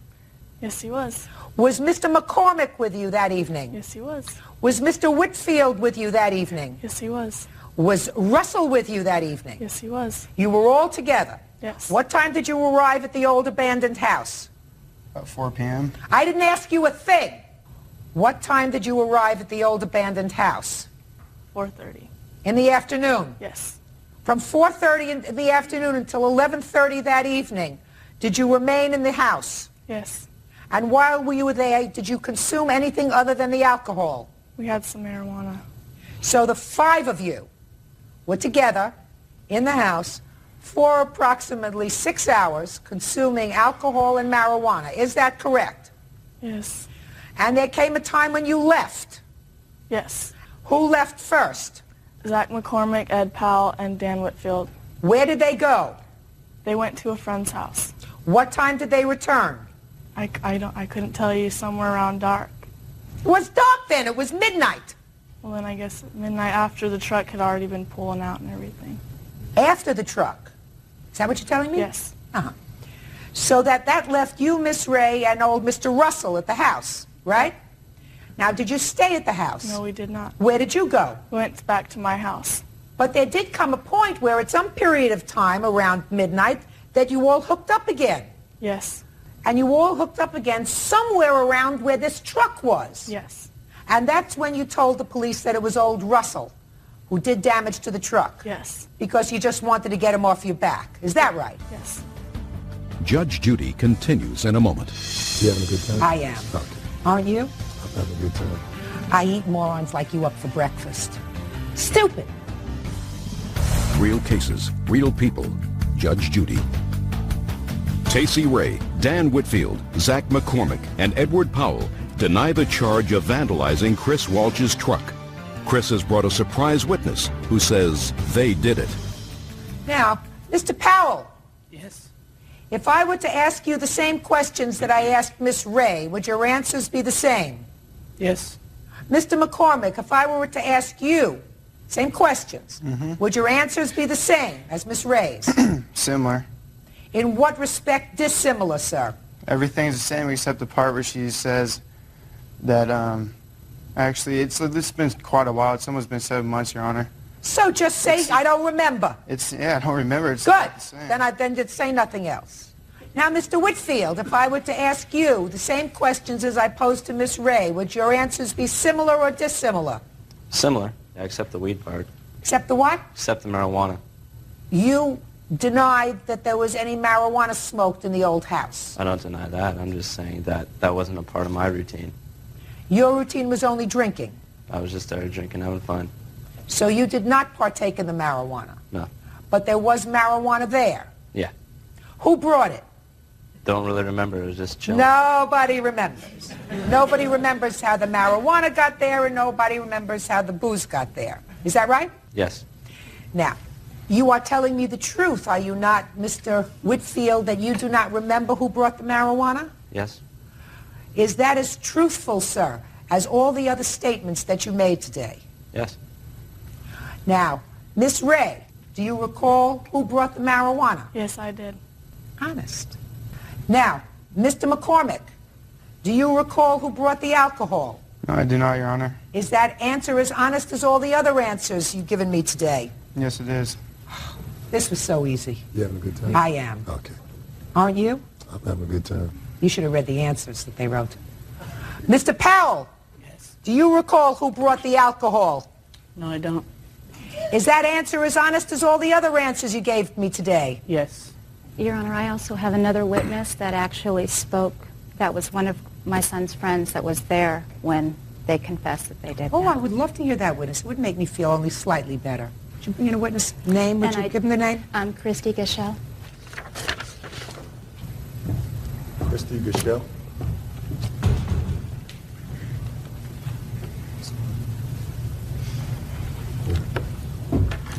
I understand that you have information regarding an incident that occurred on the 24th of April of this year involving damage to the Voss truck. Yes. What information do you have?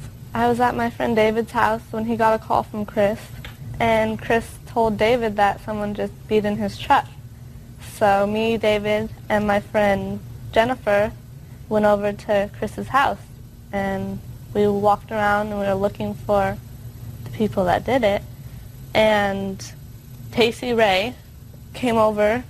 She jumped out of the bushes and told me that she and her friends just beat in a truck. And my friend Jennifer went and told Michelle that we have some people. So. Did you have any other conversation with Miss Ray other than the fact that she says that she and some of her friends beat in the truck? No, and she told me that if the cops asked, she was with me the whole night. So she asked you to be her alibi? Yeah. Oh, lovely. Thank you very much. Judge Judy will continue in a moment.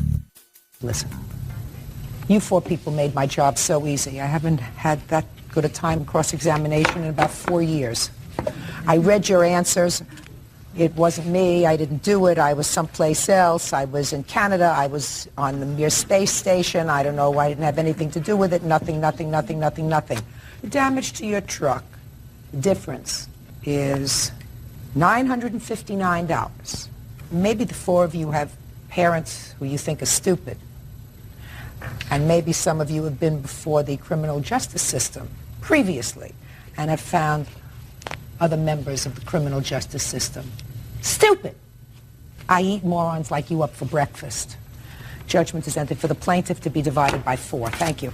Parties are excused. You may step out. Judge Judy will continue in a moment.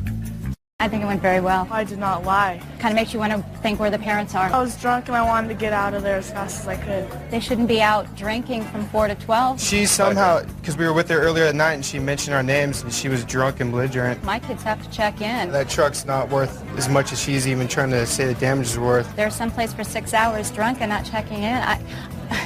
I wouldn't know where to begin in this case. 38-year-old school bus driver Atina Miller is suing her son, Charlie Washington, his girlfriend, Michelle Hastings, and Michelle's mother, Brenda Hastings. She claims they owe her for unpaid rent and credit card charges. Michelle and Charlie are countersuing for damages to their car.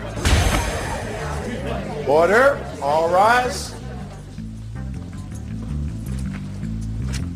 Yeah, this is case number 346 on the calendar in the matter of Miller versus Hastings, Washington. Parties have been sworn in. Judge, you may be seated. Folks, have seats, please. Who are you? Brenda Hastings. I'm Michelle's mother. How old is Michelle? 17. Okay. Miss Miller, Michelle is your son's girlfriend. Yes, ma'am. This is your son. Yes, ma'am. So you're really suing your son and his girlfriend. Her mother is here because she's a minor. Yes, ma'am. It appears from what I've read that you decided to rent a house. You were separating from your husband or something like that. Yes, ma'am. And that your son and his girlfriend said that they wanted to come and live with you. You say that this didn't work out, but they owe you for back rent. They owe you for money that they put on your credit card. They have a counterclaim. And their counterclaim involves both of their cars, which they say that you took, you hid, and caused damage to. No, ma'am. So that's what the case is about. Very complicated. When did you decide to rent this house? About the second week of September. And what was the rent on the house? $575 a month.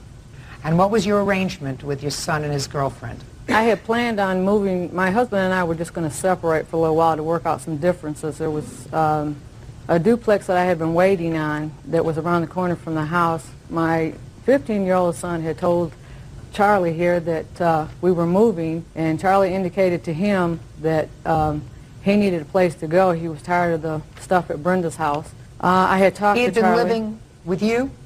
Is that right? How old are you? 19. I had talked to Charlie and told him that was fine. There was no mention of Michelle at the time. That came up later with Charlie saying that she don't really act like she acts, but she'll act better when she's not around her mother. I thought about it for a while, and I said, well, we'll give it a try. This is a lot of information that I really don't need. Okay. Well, I went up and asked the landlord, and the landlord said they were renting it. Oh, okay, fine. So you decided to rent it, and you decided to let the two of them move in with you. Right. And what was the financial arrangement with them? We would go on the rent 3 ways. Did you discuss that with her mother? No, ma'am. And you knew she was 17? Her mother had put her out. Negative. They wanted both. They had asked several times for both of these to put them out. And my young son Listen here, to me, Derek, Miss Miller, can tell you. That's not my question. My question was, you knew that Michelle was 17. Yes, I did. Okay, Michelle cannot enter into a contract with you because she's a minor. Mhm. So if you did not have an agreement with her mother to pay a third of the rent, you cannot sue Michelle for a third of any rent that you believe she owes you. Do you understand? Yes, ma'am. Okay, so let's do away with that. Now, so let's deal with your son. Did your son give you any money towards the rent? No, ma'am. Yes, He I gave me did. $150 to help put on deposits on the utilities. So he gave you $150? Yes, ma'am. How long did they live in the house? 6 weeks. Negative. 3 weeks. 6 weeks. And when did you move out of the house? The 28th. Of September? Yes, ma'am. Charlie did not move out of that house until the 10th of October. I moved out the 28th. You stayed there. You were on the run from the police. Shh, just a second. Miss Miller. Yes, ma'am. What rent do you believe your son owes you? For him and Michelle, then it should have been half of the $575. No. Miss Miller, he's supposed to pay a third of the rent, right? Right. But I have a 15-year-old at home that these two here complained what was his part of the rent because he was getting child support. Did you move in with another child? The 15-year-old moved in shortly after these two did. He didn't stay there all the time, but he was there. What about you? Did you move in? I didn't move in till the 24th Of September. September? No, August. Oh, no, it was September. I'm sorry. I didn't even stay there half of the time. I Miss Miller, stayed maybe a whole week Miss out of Miller, did you move in August 24th or September 24th? September 24th. Okay, well, let's go to the credit cards that you say that they used. How did they come to have possession of your credit cards? They didn't have possessions. We had an agreement. I have a letter from the landlord because Mrs. Hastings was putting them out. We had an agreement to try to get the house livable for them to live in so they had a roof over their heads.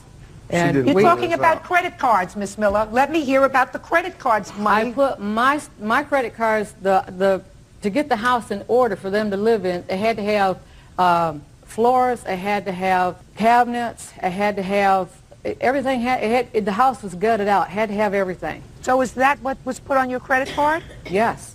So why do you think they should pay for that? Because we're in agreement. Mrs. Hastings put them out. Negative. Stop saying Mrs. Hastings put them out. It doesn't make any difference whether she put them out or not. Now, am I correct? It does that make a difference. No, Yes, it doesn't make a does. difference legally. Her mother put them out. He didn't have a place to go. She He didn't cannot put go us to out. my house that I own. My husband will not let him stay there. He's already ripped us off. He's breaking into the house. He's broken into the garage. He's not allowed on the property. Okay? Miss Miller. I did what I could to get him a roof over his head. Miss and I Miller, got you're his repaid. mother.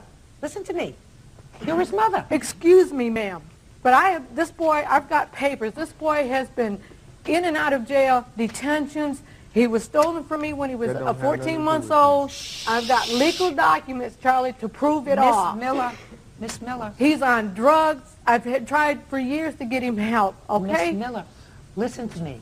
I understand that you have a frustration with him. If you've And helped him out as much as I have in a lifetime, you would too. Miss Miller, listen to me. If Miss Hastings allowed your son to come and live in her house with her 17-year-old daughter, then she's got rocks in her head and probably decided she had had enough. Bottom line, that's your son. It's not her son. And if she had had enough of him and was putting him out, and her daughter Michelle says, I'm not staying here without him, then she says, you want to go with him? Go with him. He's been living there with her since she was 15 and he was 17. You want to know something? And she's put him out 3 times. Miss And Miller. I have been there, Miss Charlie. Miller. Nick. Miss Miller. Yeah, okay. Miss Miller. Yes, ma'am. This is your son. And if she's put him out 3 times, and if he was living there from the time he was 17 years old, it had to have been because you and your husband put him out. Exactly. No, he left Exactly. No, you left on your own Miss because Miller, you don't were talk on to him. drugs, Charlie. Miss You were Miller, selling drugs 1, 2, out of my 3. house. Miss Miller. And I called the police Put her on you. outside. That's why you left. Put her outside. I'm going to let you cool off outside, Miss Miller. Real cases, real people. Judge Judy. But Tina Miller says her son Charlie Washington, his girlfriend Michelle Hastings, and Michelle's mother Brenda owe for rent and repairs to her home.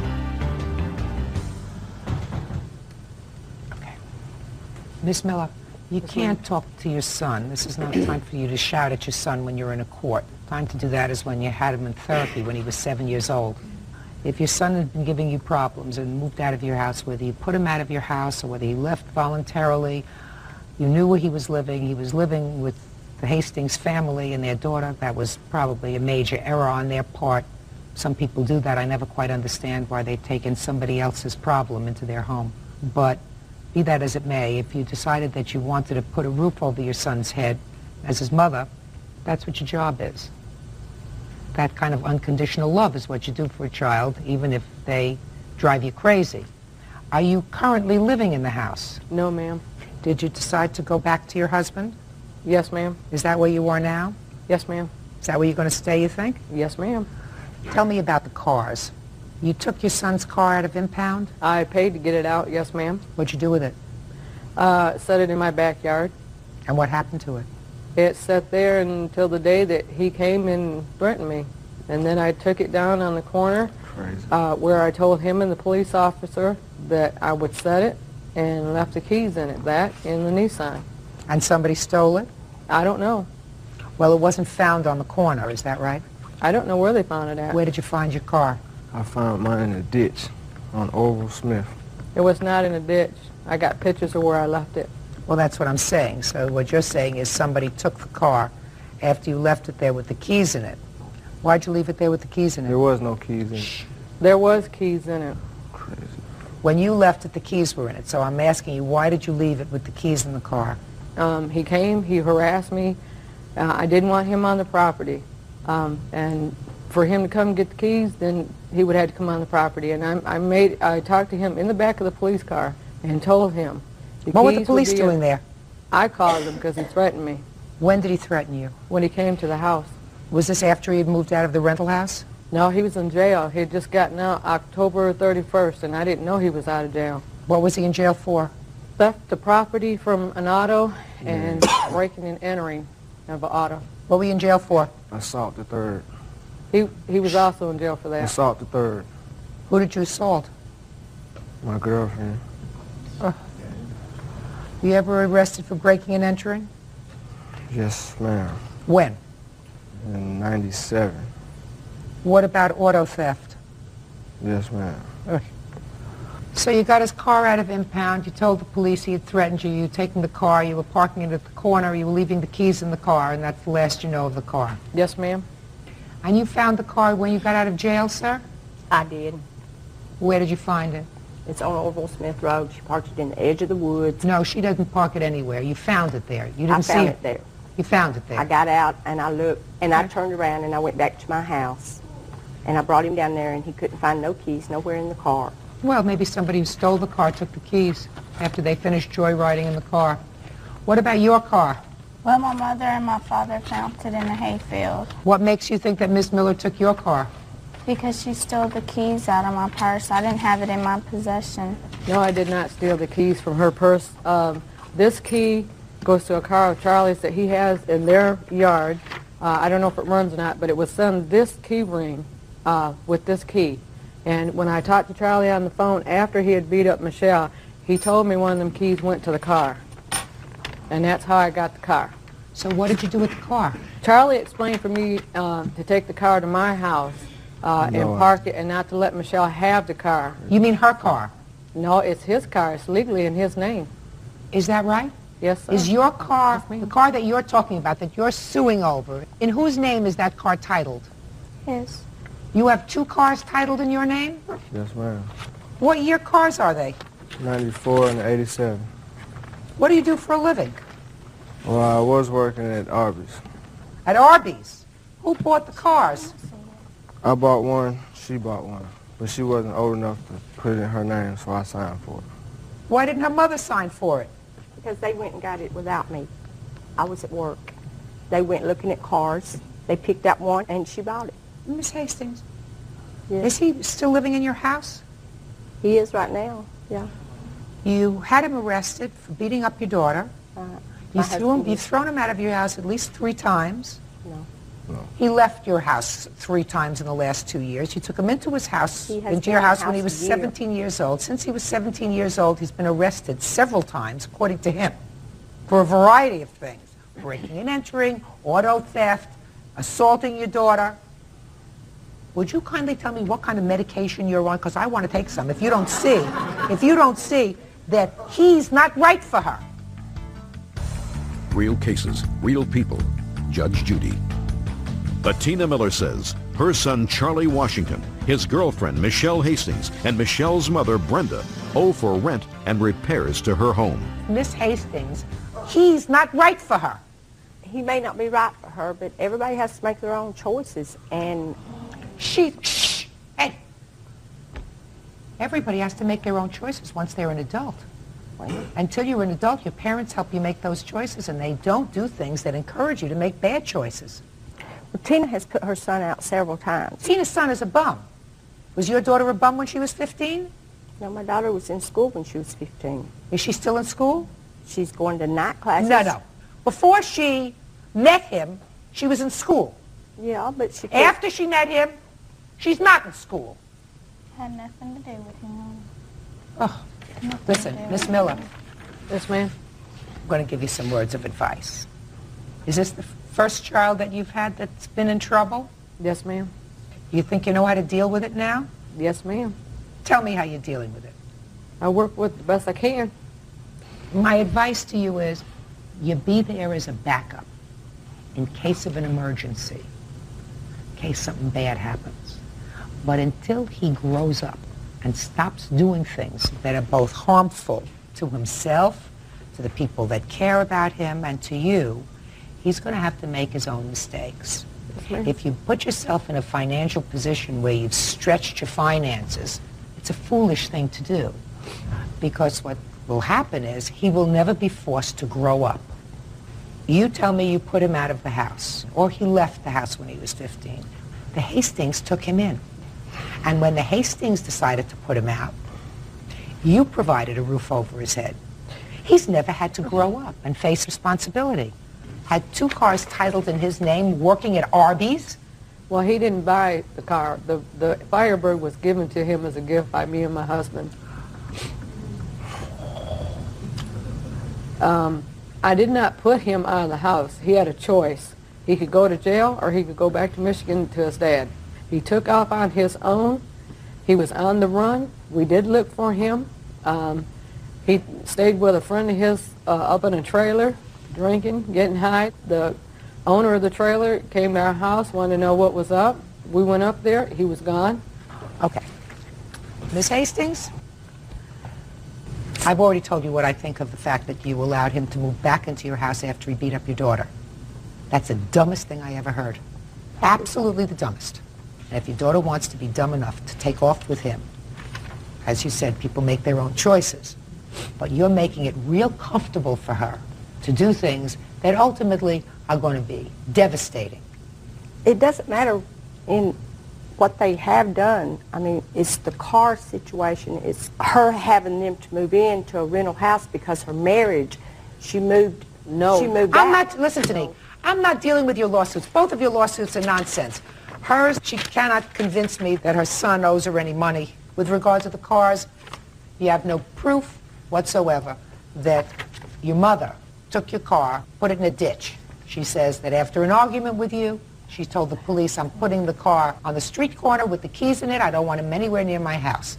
A reasonable explanation is that somebody walked by, saw the keys in the car, took it for a joyride, and trashed it. I think that both of you, but especially you, Miss Hastings, I don't understand you at all. What do you do all day, sir? Now? Now? Go to school. No, you don't. At night. I asked you what you did during the day. Don't tell me that you go to school at night. What do you do all day? Hunt for jobs. Hunt for jobs. Michelle, what do you do all day? Work. Where? At Walmart. You work 5 days a week? 8 hours a day, 5 days a week. And you come home and he's watching TV? Michelle, look at me. You come home and he's watching TV? I don't know what he does during the day. Michelle, before you get pregnant, get smart. You'll be working at Walmart, 9 months pregnant, and he's going to be sitting home playing with Nintendo that you will have bought him for Christmas. Get smart. Cases are dismissed. That's all. Parties are excused. You may step out. I have told him the girl he's with, she was no good, she was rotten news. That doesn't mean that they're going to get pregnant. My children are on birth control. I don't have anything to do with him anymore. He lied. Charlie will get on his feet. The boy has had a drug problem since he was 12 years old. He had a job, a full-time job at Arby's. The main thing is the boy is out of my life. He was making decent money. He's backstabbed me left and right. But no, she comes and has these two kids to move in with her so she can have money. Don't spoil them like I did. I wanted Tina Miller to stay out of our life. 39-year-old homemaker Latricia Bishop is suing 17-year-old Anthony Davis and his mother, Vanita Fletcher. Latricia claims Anthony stole her car and wrecked it. Order. All rise.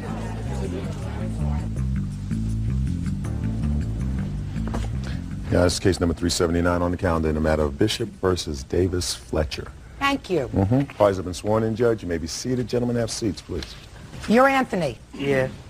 You're his mother. Yes. You don't know anything about this other than what your son tells you. Is that right? That's absolutely correct. So why don't you have a seat? Miss Bishop. Yes, ma'am. Where were you working on the 1st of August? I was working at Edge Graphics. So you drive to work in the morning and you park your car. Actually, Your Honor, I worked second shift, so I worked 2 to midnight. When I came out at midnight, my car was gone. You called the police? Yes, ma'am. You reported the car stolen? Yes, ma'am. 2 days later, you got a call, and your car had been in an accident? Yes, ma'am. The car at the time of the accident was being driven by you? Yes. You want him to pay for the damage to your car? Yes, ma'am. Not really the damage to your car, because the car was sufficiently damaged for your insurance company to total it. Yes, ma'am. Which left you a balance due on the car note. Yes, ma'am. And in addition, you had to go out and put down a down payment on another car. Yes, ma'am. So you are suing the defendant for all of your economic losses as a result of him being in an accident while driving your car without your permission. Yes, Your Honor. Good. That's what this case is about. Now, Anthony, you recognize that her car was stolen. Yes. And according to your answer, you did not steal the car. Yes. I did not steal the car. And that you were involved in an accident. It was just that, an accident, so you shouldn't be responsible. Right? Right. So, tell me, on what date did you get into this accident? I don't really know the date. I know it was in August, though. It was August 3rd. Okay. So August 3rd, you were driving her car. Right. How did it come about that you were driving her car on August 3rd? I was telling the guys that I could drive the car. Just a second. You're jumping ahead of yourself, sir. Let's take it step by step. Before August 3rd, yes, some guys that came to my house, one of my friends told me he had a car. It was his uncle's. So we was riding around in the car. Before August 3rd? Right. Were you riding the car on August 1st? Right. 1st, 2nd, and 3rd. Okay. And at that time, you say somebody came to your house and told you that they had a car? Right. Who came to your house? Everett. And he came into your house? No, he called my house with his friend Taylor and said his uncle had given him his car. Everett did? Right. Did they come to the house to pick you up? Yeah, yes. Just the two of them? Right. Did you drive the car on August 1st? No. What time did they come to pick you up on August 1st? About 12 o'clock. In the afternoon? Yes. So you drove the car around 12 o'clock in the afternoon. For how long? Till about 10 o'clock. That night? Yep. And what happened on August 2nd? On August 2nd. No, wait, it was August 2nd that they had picked me up because they had a day with the car by themselves. They had picked me up the day after. So it was August 2nd when all this happened. Okay. So August 2nd, they dropped you off at 10 o'clock at night in your house. Yes. And you had not driven the car at all that day. Right. And they were driving around. Right. What were they doing? They were driving around, it was like a joyride thing, and Everett, he was just picking people up and showing the car off, trying to drive people around to get some gas money so we keep on driving. Okay. And what about August 3rd? Tell me what happened August 3rd. On August 3rd, they had picked me up again because we were supposed to do it all again. Picked you up at what time? At 12. In the afternoon? Right. Okay. And where were you sitting when they picked you up at 12? In the back. But there did come a time when you got into the front. Yes. Tell me about that. When I got in the front, they had just got back from the store. So I said, I know how to drive, let me drive. And so he said, all right, and I got in the car. They had just gotten back from the store. Just listen to me very carefully, Anthony. They had just gotten back from the store. Does that mean you were at your house when they just came back from the store? Or where were they? We had all stopped over at Taylor's house to pick up everybody else because everybody usually lives. They were living like close to Taylor's house. How'd you start the car? I turned on the, after I used the key. Really? Yes. Did you leave your keys in the car? No, ma'am. They found my hide key. Where did you leave a hide key? Underneath the car and between like the muffler and the gas tank. I used to have one of those. Found out it was a bad mistake. Now, you said I can drive this car, right? Right. You have a driver's license? No. You have a learner's permit? No. So you know you're not allowed to drive a car, right? Right. But everybody else was driving the car. So what? So I figured I knew how to drive too. I'm going to say this one more time. You knew you weren't allowed by law to drive a car, right? Right. And you weren't allowed to drive a car because you didn't have a license. Right. And you don't have a license because why? I hadn't applied for one yet. Right. Now, how long were you driving this car before you got into an accident? Only about a minute. I had went down to the bottom of the street. That's all I was going to do. Go down to the bottom of the street and turn around just to show him I knew how to drive. While that happened, a fight had broken out, and I backed up. And while I was backing up, the guy that I hit got pushed into the car. I didn't hit him, he got pushed. And then that's how the damage got done. But it wasn't for that. The only damage I did is the back of the window got broken out. But I didn't even do it because dude got pushed. So what you're telling me is that you only caused some of the damage to the car? No, I didn't cause any. I was just backing the car up and he got pushed into the car. I didn't do it. There was a lot of damage on this car, Anthony. That damage, Answer my question. There was a lot of damage on this car, correct? just the back window was busted out. That's all I knew about. Let me see the car. Your Honor, these pictures are showing what the condition of the car before they stole it, and it also shows the condition after. This is a very old car. It's a 92 LeBaron. Somebody smoking in this car? When? When you were in the car, either as a passenger or a driver. Nobody was smoking in the car when I was driving. I didn't ask you when you were driving. I said when you were a passenger or a driver. Yes. Were they putting their cigarettes out on the car seats? No. They weren't? No. What were they doing with their cigarettes? They just threw them out the window. I don't smoke, so I don't really remember any cigarettes. You wanted to say something, sir. You have anything to add to this so far? Yes, the part of Mr. Davis here saying that he was backing up the street and he didn't do none of the damage. That's just a lie.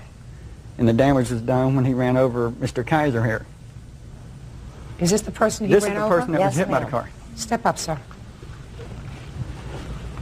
You weren't there, is that right? No, I was just in the court. But you were there at this accident. Yes, ma'am. Mr. Kaiser? Yes, ma'am. Tell me what happened, Mr. Kaiser. My sister had came out Taylor's house and she was screaming that him and his brother were getting into a fight. I walked into the house and they were in there arguing and whatnot, just going back and forth. Who was arguing? Taylor and his brother. Okay. And where was he? They were going to pick him up. Okay, go ahead. And when we was in the house, me and my sister were just standing there laughing and whatnot, and the brother had told Taylor, he said, I hope somebody kick your butt one day. And, you know, I was just playing. I said, I'll do it. And he told me, he said, you want to go outside? Could you just tell me what happened with the car? I'm really not interested in all this, please. Well, it's really not important. okay. Just tell me what happened with the car. All right. Well, we were smoking weed in the car. Everybody that was in the car. We all were smoking weed, drinking, and whatnot. And everybody was hopping railroad tracks. Just hopping. He had to be doing like 80. And was he in the car at the time? Yes, he was. And how the window shield got broken out when me and the dude, Taylor, were fighting. We wasn't fist fighting because we hadn't thrown no fists yet. He was coming down the street because he was like 200 feet up the street, and he was gunning it because the tires were screeching. As he came down, he stopped in the back of us, and he put it in reverse. When he put it in reverse, he gunned it back. And as he was gunning it back, I had looked at the car, and I looked at Taylor, and when I looked at him, he was pushing me into the car. Where did you get pushed into the car? Back windshield? Yes, ma'am. What about the roof? That's when I flipped over the car. So you were pushed in the back windshield and you flipped over? Yes, ma'am. And that caused the damage to the top of the car? That caused the damage to the top, the window, and the back light. Your Honor. Just a minute. Did you ever steal a car? No, ma'am. You ever been arrested for stealing a car? No. We went to court about it, and they found me innocent of possession of the car. They did? Yes. Well, tell me what happened in court. Well, in court, they had just found me. No, don't tell me they found you innocent. You were arrested. Is that right? Right. You have the police report? Yes, ma'am. Can I see it, please? I have 4. Can I see all of your documentation? Was Everett arrested? No. No. Did you tell the police about Everett right away? Yes. They asked whose the car was, and I told them it was Everett. They asked Everett whose the car was, and Everett told them it was his, too. I'm going to see if the police officer was good enough to memorialize what he was supposed to have in his police report.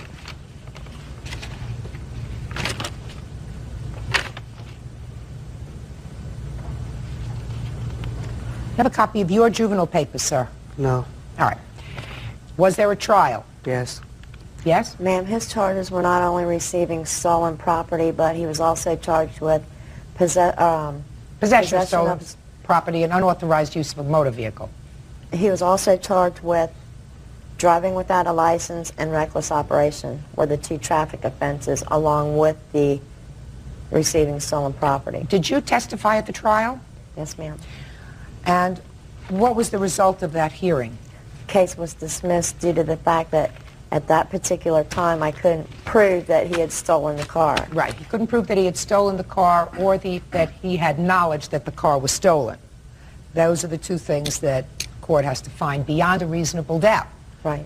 In order to be found guilty criminally for possession of stolen property, you had to know the property was stolen beyond a reasonable doubt. The burden of proof here is quite something else, sir. I thought I had the permission to drive the car from the owner because I thought the owner was Everett. You wouldn't drive in a car, I assume, where they were smoking weed, right? Right. Where they were gunning over railroad tracks at 80 miles an hour, right? Right. Where they were treating this elderly uncle's car with total disrespect. You wouldn't be in a car like that because that might give you, put your hand down, that might give you some inkling that Everett either didn't like his uncle or that the car was stolen, right? No. So you think that if he had his uncle's car and that if he used it the way this young man describes, and I believe him because the pictures say that that's true of the inside of the car, that you believe that Everett was treating his uncle's car with respect? No, he wasn't respecting the car. Right. Well, that's what I said, sir. So what did you think, Anthony? Did you think that he hated his uncle and wanted to just trash his car? Or did you think that the car was stolen? I didn't care about his car because he didn't care about it, and I wasn't trying to hurt the car. But you did hurt the car. As between you, who were responsible for the final act of trashing the car, and the plaintiff over here, who just went to work and parked her car, who should pay?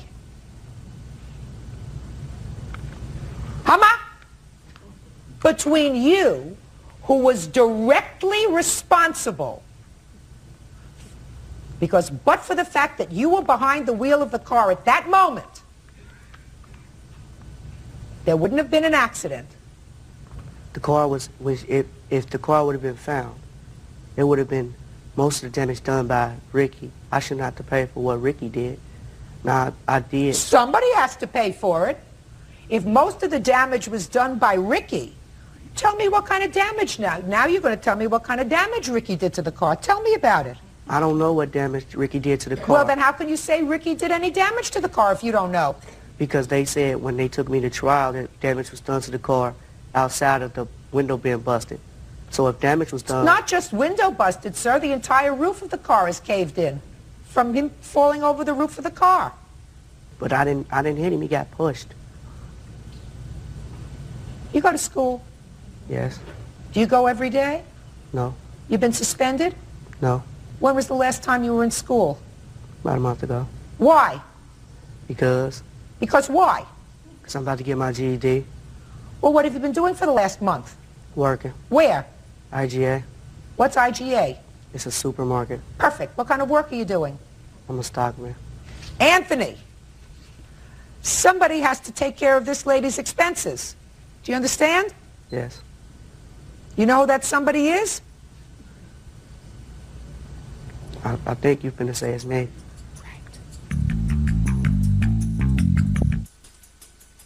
I think you're sufficiently savvy enough to know that the car was stolen, because nobody treats a borrowed car in the way this car was abused for 2 days. I didn't know it was being broken.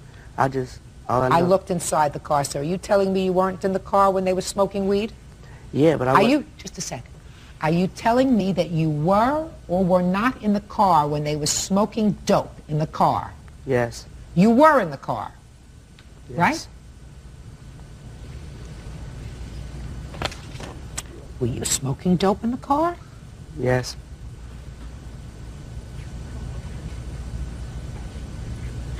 Were you drinking beer? We were drinking Long Island iced tea. Long Island iced tea. Yes, ma'am. And what is that? It's a very strong alcohol.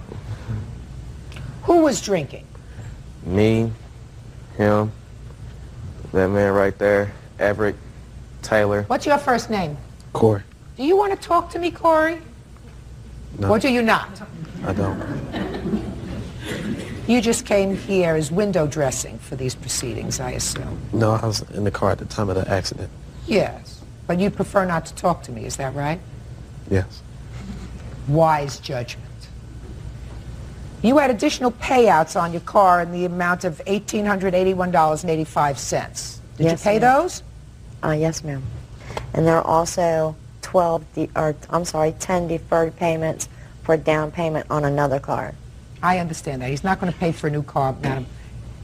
He is going to pay, however, for the damage that he did, direct damage that he did to you, which was $1,881.85, which is what you had to pay after the insurance company totaled your car. So, in a way, sir, I'm very glad that you're working. Judgment for the plaintiff in that amount. Thank you. That's all. Parties are excused. You may step out. Part of what the judge didn't hear was they were bragging about the fact that it was white people's car. That's why they were doing so much damage to the car. I didn't cause any damage to the car, so I don't think that was wrong for me to have. That was wrong for me to have to pay for something I didn't do. Well, I definitely won't have another hottie key. And now the next case. All parties on Weber versus Fidel. Step forward, please. 42-year-old baggage handler George Weber is suing his ex-girlfriend, 39-year-old teacher Jeanette Fidel, for an unpaid loan to fix her car. Jeanette admits to borrowing money, but says George is exaggerating the amount. Mr. Weber, according to your complaint, you met the defendant over the internet in October of 1999 and subsequently started to date the defendant. Yes, ma'am. Then you claim that in May of the year 2000, she ran into some car trouble, and you agreed to take out a personal loan and give her money so that she could purchase a new car.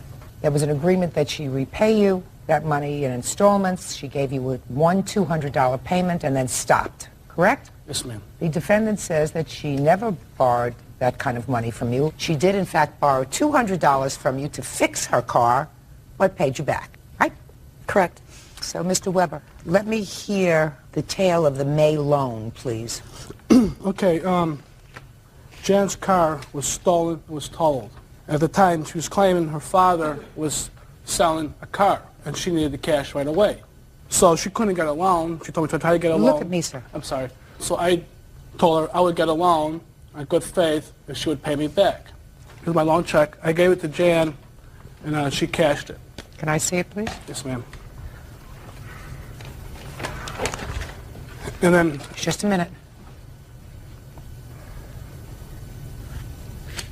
Well, Miss Fidel, you clearly cashed this check in the amount of $2,112. At my bank. I don't care at whose bank. That's true. Well, you didn't tell me that in your answer. Yes? Because he couldn't get to his bank fast. He couldn't travel that far. It's like 2.5 hours away. So he asked me to cash it at my bank, which I did. That was not for me, though. That was for him.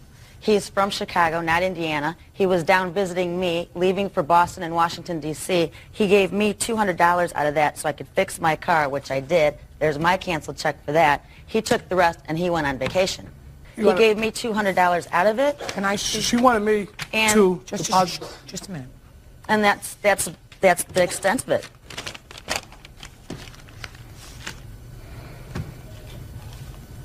No. Your Honor, I have Just a minute. No. Your story doesn't make sense, Miss Fidel, for this reason. The check that he got as a loan was dated the 25th of May of the year 2000. He got the check and he came, according to you, to visit with you, and then you give me a check that allegedly is dated June 17th, marked car. Correct. That was for the car. When he helped me fix it, was for the car, so I would know. No, ma'am, that was for a payment. I have receipt for that, too. How much after she got this check for $2,000 did your relationship terminate? I hurt my back May 20th, so relationship probably at the end of June. So within 4 weeks of receiving this check. Right, Is that right? She terminated a relationship, right. Did there come a time, Mr. Weber, that you did go to Washington and Boston? Yes, ma'am. I work for major airlines, but that was before this all happened. You mean before this loan? Yes, ma'am, because I was on injured time. I can't fly on injured time. When did you go there? Do you remember? March. When did you injure yourself, sir? May May 20th?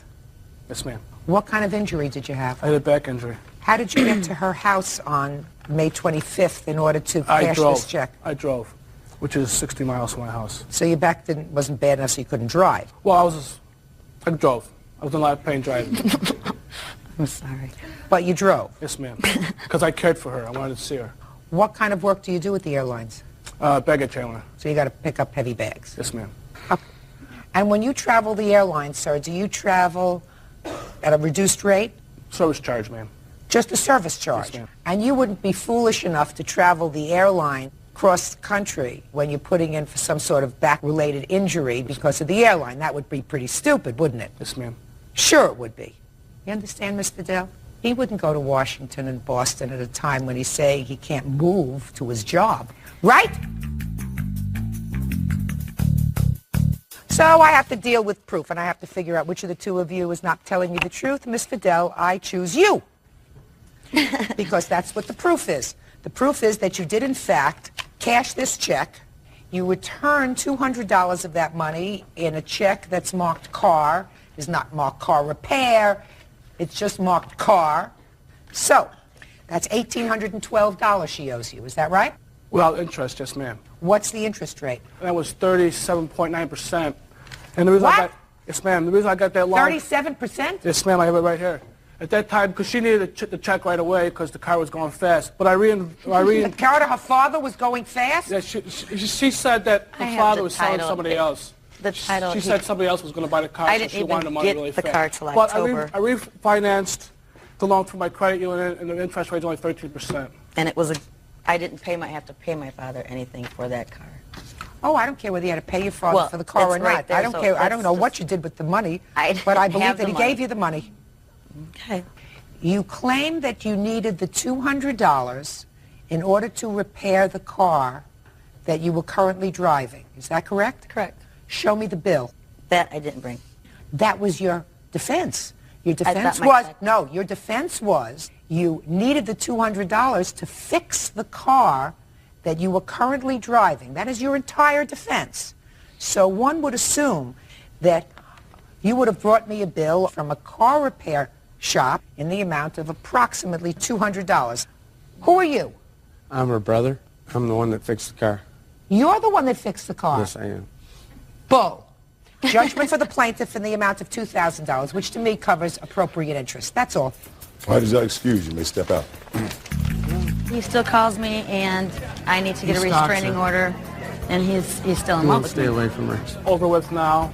I could get on my life and just leave her alone. I'm scared for her safety, really. I want nothing to do with it. It's the best thing we did to terminate this relationship. Meet people through people, and not computers.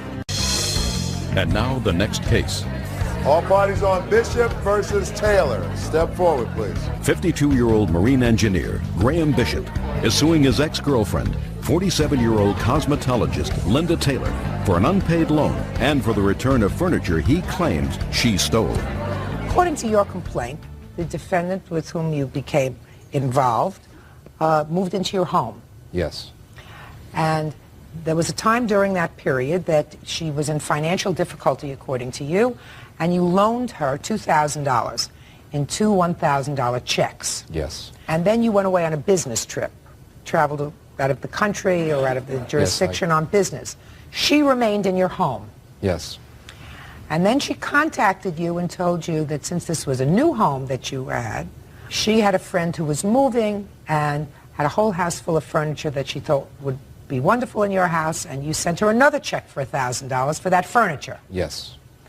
You came home from your business trip and you found no furniture in the house. That's correct.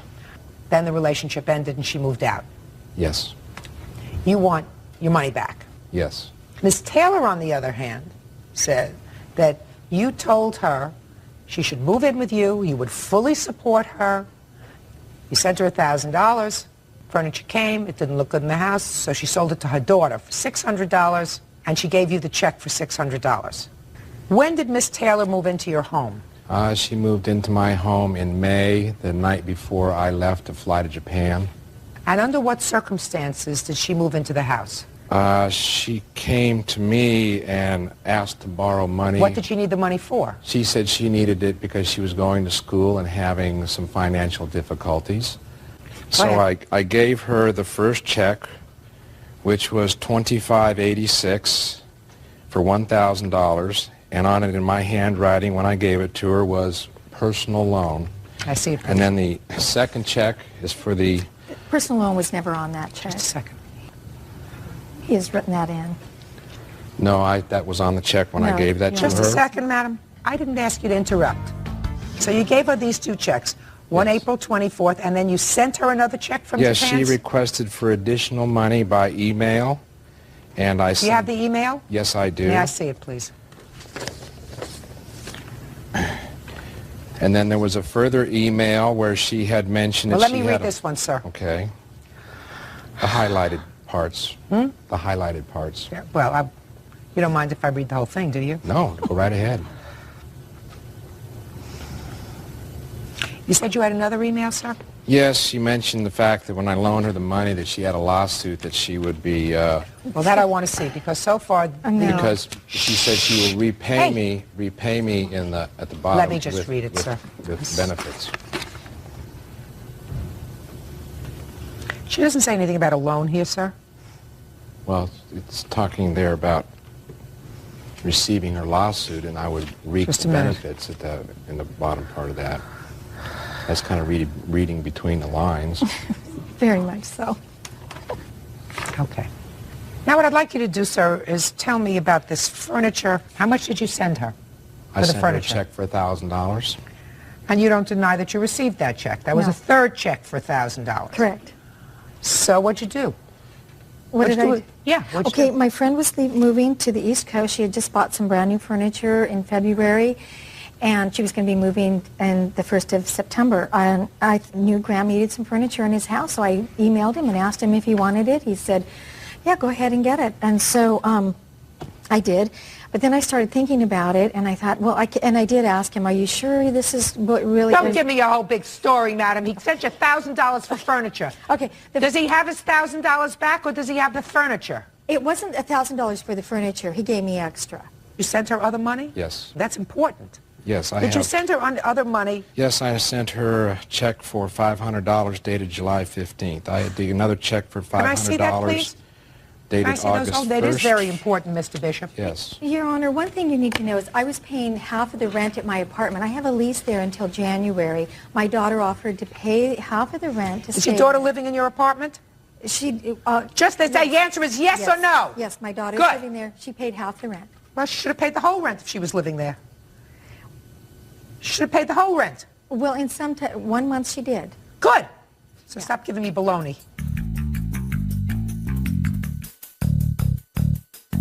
So he did send you other money just to live.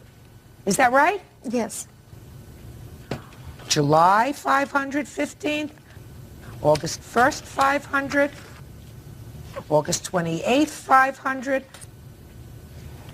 And you're not even asking for this back. No, that's not an issue before this court. Your Honor, he has another lawsuit going on there. Not an issue before this court. Oh, are you suing her someplace else for this Yes. money? Yes, for he is. the other money, yes. Where? In Vancouver, Washington, small claims court. Really? Yes. And I did not... What? Shh! Under what theory are you suing her for this money in small claims court? Well, I have other witnesses, but What theory, sir? that she has told somebody else that I was generously loaning the money to her while she was living in my house and going to school. Are you telling me, sir, that these were loans also? Yes. No, Your Honor. Shh. Hey, quiet. I would suggest, sir, you reissue your summons in that case. I'm dismissing this case without prejudice. You don't go to 2 different courts and waste 2 different courts' time, sir. What you do is you bring one lawsuit. You don't bring people to court 2 different days. That's absolutely ridiculous. Your case is dismissed without prejudice. We will reinstate it so that you can appear in your own jurisdiction. That's all. Thank you. Parties are excused. You may step out. Couldn't perform, I think, really is what it boils down to. And I hate to say that, but, you know, there's no other explanation for it. I was totally, you know, shocked. Their character is not good. Her daughter's a convicted felon. Take time before you get really involved with someone. Really take your time. It's important. Justice will prevail. Alexandra Pierce and her father, Eric, are suing the father of Alexandra's former friend, operations manager Fouad Nadarzad, and his son, 15-year-old Noah. Alexandra claims Noah drove her Audi TT and burned out the clutch. That's case number 204 on the calendar, the matter of Pierce versus Nadarzad. Parties have been sworn in, Your Honor. You may be seated. Folks, have a seat. Mr. Pierce, is this your daughter? Yes, ma'am. And who is this? My name's Emily Nadarzad. Okay. What's your first name? Alexandra Pierce. Alexandra, I'd like you and Emily. to cover up your shoulders. We're not at the beach. Thank you. Here we go. According to what I read, Mr. Pierce, your daughter was using your car, and at some point, the defendant's son drove your car. Yes, Your Honor. Now, he drove the car, at least for a moment, with your daughter's permission. But then, according to you, he exceeded that permission and burned out the clutch, causing serious damage to that thing which you have over there, which I'm not even going to try to understand. That is correct. What is your name? Noah Nadarzad. Now, Noah and his father say that he had your daughter's permission, and there was no way that he could have caused the kind of damage that you say he caused. So, Alexandria, they call you Alex? Yes. Alex, where were you, and when did this incident take place with Noah? It was on May 12th. I was driving to her house, and from Driving to whose house? Emily's house. I arrived at her house, and Noah came out from the garage and said, "Alex, you're parked wrong. Do you want me to repark your car?" And I said, "Sure, just What simply." time was this? Probably around 12 or 1 o'clock. In the afternoon? Yes. Why didn't you go out and park the car yourself? I don't know. I trusted him. I've known them for like 7 years. I mean, I didn't know he could damage it by just simply turning it around. If you've known him a long time, you know that he's only 15 years old. No, I didn't know that. He had taken Emily's car in the past and gone and gotten us food and stuff like that. I've seen him drive her car before. Okay, so you handed him the keys to your car. Yes, just to repark the car, though. Then 20 minutes later, he comes back. Go ahead. And I was thinking, oh my gosh, where is he the whole time? And so I ran outside, and the car stinks. It's smelling of like some really pungent, awful smell. And I figured, oh, what a dork. He just probably drove with the parking brake on. And I asked him, I said, Noah, what'd you do? And he just like ran back into his little computer thing and didn't answer me. So we ended up taking her car and going to the mall. And then we come back at around 10 o'clock, and the car still smells really, really bad. So I figured, oh God, there's obviously something wrong. So I tried to get in my car, and I tried to do the clutch thing, and there was no power at all. And the dad was in the garage trying to fix something, and I passed by him. I went in the house, and I said, Emily, you know what? The car's not working at all. Something's wrong with it. What kind of car is this, by the way? An Audi TT. Go ahead. So she's like, you know what? My brother is such a jerk. He's like, I promise you, if you did anything wrong, we'll pay for it. And I was like, you know what? Yeah, I hope so. I promise you, she said that. And then we walked back outside. And she's like, we'll talk to my dad. He was really good about cars. So we talked to her dad, and he tried to drive the car, and he saw for himself that the car was not working properly. You could not even hardly move the car. So he got behind the wheel of your car? Yes, he did. Okay. And he tried to drive it? Yes. Is that right, sir? Somewhat. Don't tell me somewhat. Did you get behind the wheel of her car and try to drive Yes, I did. it? Then just say yes. Yes, I did. Good. So that means that she complained about the car immediately, right? Right. And I had said to him, I said, that early that day, Noah drove my car, and I drove here, and the car was perfectly fine. And then I got back, and it didn't work at all. Fine. Now, Noah, Yes. you know who I am, right? Yes. And you know the one thing you don't want to do is say anything that's not true here. Because if you do, it will be the sorriest day you've seen in your 15 years. Yes. You believe me, don't you? Yep, I do. What your father will do to you is nothing compared to what I can do to you. Now, when Alex came to your house, where was her car parked that was a problem? Well, it has to be parked on the flow of traffic. So if you're going down the hill, it needs to be parking going down. She came on the opposite side, which would be the up side, and you get tickets if you do that. And I've seen it happen before. Good. So you went inside and you told her... I told her that your car is parked in the wrong spot, and she'll get a ticket because I've seen it happen before. And what did she say to you? She said, go park my car on the other side. Great. Yes. So far, we're in sync. Yes. So you went out, you took the keys, Yes, I did. and you turned her car around. Yes. But you didn't come right back inside, Noah. I didn't come right back inside. Maybe... Right. It was not... Shh. So you turned the car around, and then you decided to go someplace else. Where did you go? I went a couple houses down to my friend Jake's house. I didn't turn it around first. First, I went down to him, showed him the car, and he was going to come back up to my house with me because he was coming over. So I was going to bring him up, but then I stalled it once, and then the clutch was stiff. Noah. Yes. What you did was you exceeded your authority. She gave you the authority to turn her car around and park it. Was your sister's car there? No, it wasn't. Or, yeah, her car was there because she was home. Right. Yes. So if you wanted to go someplace, you could have used your sister's car, right? Yes. Do you have a driver's license? No. But you've driven your sister's car before. I've never driven it. She said that... Shut up. So what you're telling me is you never drove your sister's car. I've never driven my sister's car. Did you ever drive your father's car? Yeah, because I have my permit, but with him in the car with me. Okay. And what kind of a car does he have? An Armada. Nissan. Does it have an automatic or a automatic? manual? So the only time you've driven a car is, according to you, when you're permitted to by driving the car with your father, yes, which is an automatic. Yes.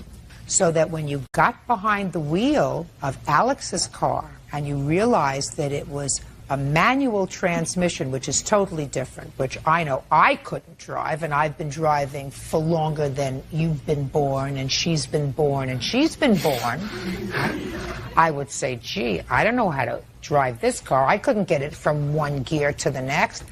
Turn off the key, go inside, and say, Alex, I thought your car was an automatic. It's not an automatic, and I don't know how to drive a manual transmission. You better move your car around. But I have friends who drive manual, and it's a guy's thing to know that if it's like it's a guy's no, thing. I'm just saying, is that what you're telling me? It's like it's a guy's thing. You're born with that. You know how to drive manual. Is that what you're telling me? No, well, I told you. I told you. You don't want to look like an idiot in front of your sister and your father and 10 million other people. Judge Judy continues in a moment. 20-year-old Alexandra Pierce says her former friend's little brother, 15-year-old Noah Nadazad, burned out the clutch on her 2000 Audi TT. Now, what you're telling me is you never drove a manual transmission except for her car. Yes. Do you understand now where your problem is? I understand what my problem is, yes. Good. This is your problem.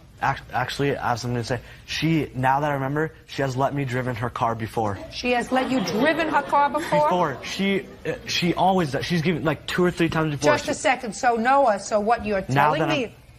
Yes. What you're telling me now is you lied to me a moment ago when you said that the only time you were behind the wheel of a car was when your father took you out pursuant to your permit in his car, which is an automatic. So you lied to me. Yes, ma'am. Huh? Yes, ma'am. Look over here. Yes, ma'am.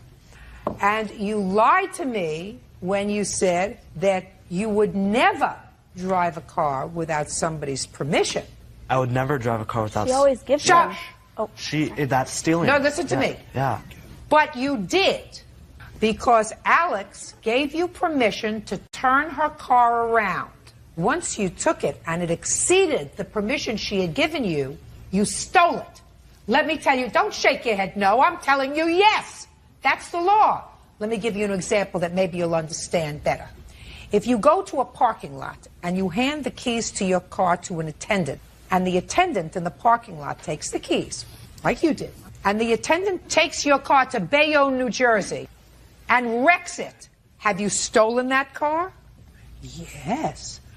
I am taking the keys, and he was supposed to park the car. He didn't take the car. He picked up his girlfriend and went out for dinner to a fish restaurant in Bayonne. That's stealing. Do you understand that? Yes, but you can I explain stole something? the car as soon as you did anything other than turn it around and park it. Can I explain something real quick? Yes. Okay. It's getting better. On the way to turning around the car is where my friend lives. You're lying. You're making it up as you're going, because you just said to me a moment ago, before I turned the car around, I went to see my friend who lives a couple of houses down. Let me see what you wrote here in your answer. All right. Actually, that was my answer. Speaking. That was my answer. I am speaking. I know, but that was my answer. Well, I assume you didn't make it up out of your pants, sir. I assume you got the information from your son. I don't So then, do that. good. So then be quiet. You said he went down the street to pick up a friend and had trouble driving the car because he doesn't know how to drive a stick shift very well. And the car kept stalling. That's what you wrote. Right. Okay. As soon as he exceeded the authority that she gave him to turn the car around and park it, your son stole the car. And anything that happens to that car while he has it, which is clear to me, trouble happened to that car, because immediately she said, could you please help me with this car? You got behind the wheel of the car that day. You tried to drive it yourself. Your excuse is that it's not possible for him to have damaged the car during that period of time. You now have the burden of proof. Prove to me that he didn't damage the clutch. Okay, well, first I'd like to start with... Start with nothing. No. Start with exactly what I said. Are you going to allow me to set my case or not? Are you going to allow me to set my case or not? Start with exactly what I told you. What? I've said to you, he stole that No, by that law. is not true, because there was no parameter for what she told him to do. Listen to me, sir. He already testified Yeah. that he went inside Because you're not letting him finish. I'm speaking. Yeah. He already testified that the reason he went inside was because she was parked the wrong way on his street, that he went inside and said, you parked the wrong way, and she said, would you turn it around for me? That's what he says. Now, just get to my point, which is... I will get to your point as soon as you allow me to set my case. Good. Okay? Is that fair? Mr. Nazareth, let me tell you something. You don't run this shop, sir. No. I run this shop. Right. And unless you're going to get to the point, which is... You have to demonstrate to me that in the time I need a fair chance, though. Sir, can I see the cost of repairing the clutch on the car? Going to give him a quick lesson in responsibility. And if you are the person from whom he's learning responsibility, he's in serious trouble. Because when you do something wrong, you're supposed to accept responsibility, put a period, and move on. Your son did something wrong. You accept responsibility and you move on. Judgment for the plaintiff in the amount of $1,624. That's all.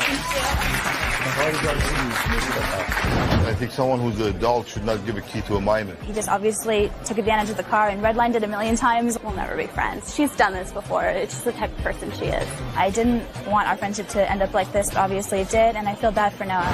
And now the next case. All parties in the matter of Hirsch versus Wirtz. Turner. Step forward. Writer Randy Hirsch is suing his ex-roommates, art director Teresa Wirtz and student Krista Turner for vandalizing their home by writing on the walls with crayons. Randy also claims the women slandered him. Mr. Hirsch, you rented a house. You were going through what I gather was an acrimonious divorce. Mm-hmm. You ended up in the house alone. Why are you smiling? That's not a happy thing. No. Acrimonious divorce is not a happy thing. And you decided to rent rooms to sort of make up the rent. You rented the rooms to these two young ladies at different times. I assume you didn't know each other? Amen. And then you got evicted from the house. And Correct. You claimed that you told them that they had to leave. They stayed on after you moved out, caused damage to the house that you were going to be responsible for. And in addition, you had to spend hours and hours cleaning up after them. So you want to be compensated for the damage that they did to the house. The defendants say that you caused a substantial amount of damage to the house yourself, your daughter, who you allowed to write all over the wall with crayons. They do acknowledge, however, which is to their credit, that they were really angry with you for what they perceived as scamming them. And when they did stay on, they did cause a little damage by writing on walls and maybe doing a couple of other little things. Certainly not $2,500 worth. So I have a few questions for you, Mr. Hirsch. Okay. When did you lease this house? In August of 2003. What was the rent? $2,400 a month plus utilities. Did you live there with your family? Yes. When did they move out? They moved out at, sometime around May 15th. When did you rent to either of these two young ladies? I rented the room to Krista on August 14th, and I was not completely honest with her, Your Honor. Just a second. August 14th, and what rent were you charging her? $650 a month. When did you rent it to this young lady? September 14th. What's your first name, Ms. Wirtz? Teresa. What were you charging Teresa in rent? $650. Now, you started to say that you were not completely honest. Correct. With one of them or both of Both. them? In what regard weren't you completely honest? I had been struggling to try to save the house and had fallen a couple of months behind with the owner. I'm a struggling writer and my income diminished and I fell a little bit behind, and finally I got a eviction notice sometime in the first week or two of September. So by the time you rented to Teresa, you had already gotten your first eviction notice. I received a couple. So by the time you rented to Teresa, you had already gotten, put everything down. I'm very smart. I'm getting the story. Did you pay August's rent to the landlord? No. Although you had received her $650. Yes. What about September's rent? Did you pay September's rent? And that is despite the fact that you had received her $650. Yes. Did either young lady give you any security deposit? No. Yes.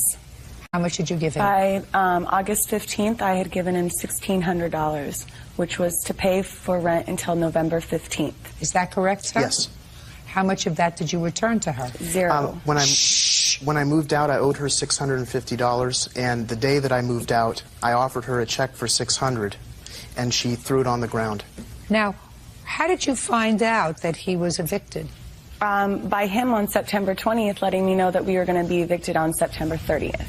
And how did you find out, Teresa, that you were going to be evicted? The same way. And when did you move out, Mr. Hirsch? I moved out on the 24th of September with all my stuff.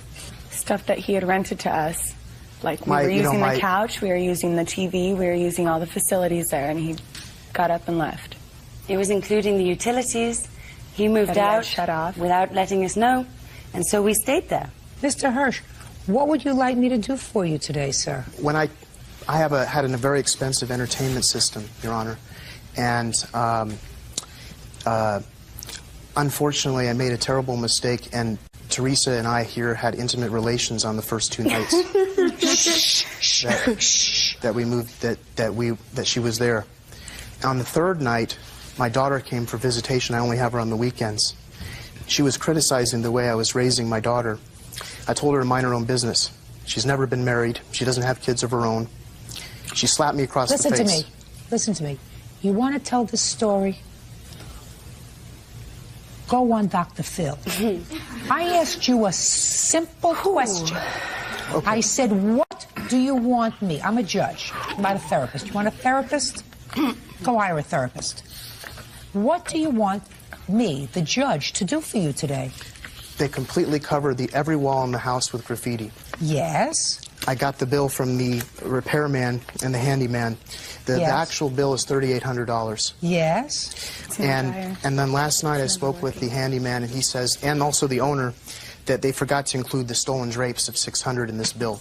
The drapes were also stolen. Just a second. Did anybody steal any drapes? No, ma'am. We actually have... The drapes were stolen. Mr. Hirsch, I'm going to tell you that I think that you have real chutzpah. You defraud these 2 young ladies by taking their money, knowing full well that you are not using their money towards rent. And then when they may, and they acknowledge that they behave badly, you say, they can't do that to me. They can't stick me with a bill from the landlord. Do I look as if I need any help from you? So there's an old doctrine, sir, and that is the doctrine of clean hands. When you come into a court of equity, that's this court, we try to do the right thing. You're supposed to come in with clean hands. You're not supposed to have done anything wrong, because this is not a case where I'm going to compare wrongs. Well, you defrauded them, and they reacted, and how much am I going to attribute, to ascribe to each wrong? The initial sin was yours. You took their money under false pretenses. Thousands of dollars. You did not use the thousands of dollars to pay for what they expected you to pay for, which was rent, so that they wouldn't be evicted. And all the time you knew that you were going to get thrown out on your behind. Don't come into court and ask for any favors, sir. You're not going to get any here. Your case is dismissed. Thank you. Step out. I think she was spot on. Really glad to be here. Just said that my parenting skills were horrible. Well, he would feed her constantly, never take her to the park or give her any exercise. I told her to mind her own business. He allowed her to sleep in his bed every night because he'd rented out her bedroom with furniture to me. I should have just been more honest. Registered nurse Kim Gransbury Conte is suing the mother of her son's girlfriend, homemaker Melody Marine, for the return of a pit bull named Samson. Melody is countersuing for the dog's expenses. Yeah, this is case number 234 on the calendar in the matter of Gransbury Conte versus Marine. You're welcome, Judge. Parties have been sworn in, Your Honor. You may be seated. Folks, have seats, please. Pronounce your last name for me. Gransbury Conte. Miss Conte, you have a son. That is correct. Whose name is Zane. He is currently incarcerated. He's in a rehab. Did he go into rehab after his term in prison? Yes. This lady has a daughter. Her daughter has a child with your son. Yes. Her daughter is currently in rehab. No, she's home, ma'am. How long was she in rehab? 35 days. Probably not enough. Probably not. But this is not about the child. This is not about anything. This is about a dog. Because it is your claim that Miss Marine? Yes. Had your son's dog, a year-old pit bull, and she took possession of the dog when your son went to prison. There was an agreement that she would do that, but after 9 or 10 months, she gave the dog away. Miss Marine says nobody wanted this dog. The dog was an untrained animal when she got him. And she's counterclaiming because she said, if you've got your son's power of attorney, you ought to pay her for the year's worth of food and vet bills. And in addition to the fact that she fed this dog and took care of him for a year, he also was dangerous and caused injury to her pet duck. And there was substantial vet bills. So that's what the case is about. Don't you have better things to think about than this? Yes. You've got a son who's got a drug problem. You've got a daughter who's got a drug problem. You share a grandchild. Yes. And how old is this grandchild? She's 22 months, ma'am. Yeah. I'm going to get to your case in a second, but it would seem to me that you two ladies, if you were intelligent young ladies, would concentrate on this 22-month-old child who had the misfortune of having 2 drug addicts as parents. Absolutely. Ah! We reach an accord. Perfect.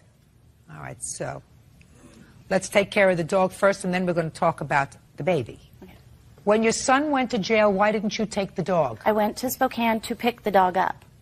At that time, I was with Carrie. I stayed at Carrie's house, and we had an agreement because I was going to take the dog to take it back, and she had asked me if I would leave the dog with her because she felt that it made it like my son was still there. You mean her daughter? Yeah, her daughter.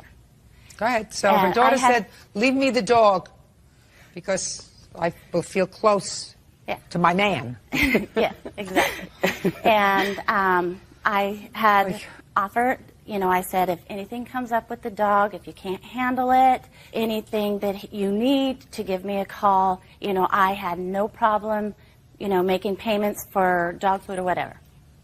Yeah, we did talk about that. That's with her daughter? Yeah, with her daughter. Melody wasn't even in the picture. Okay.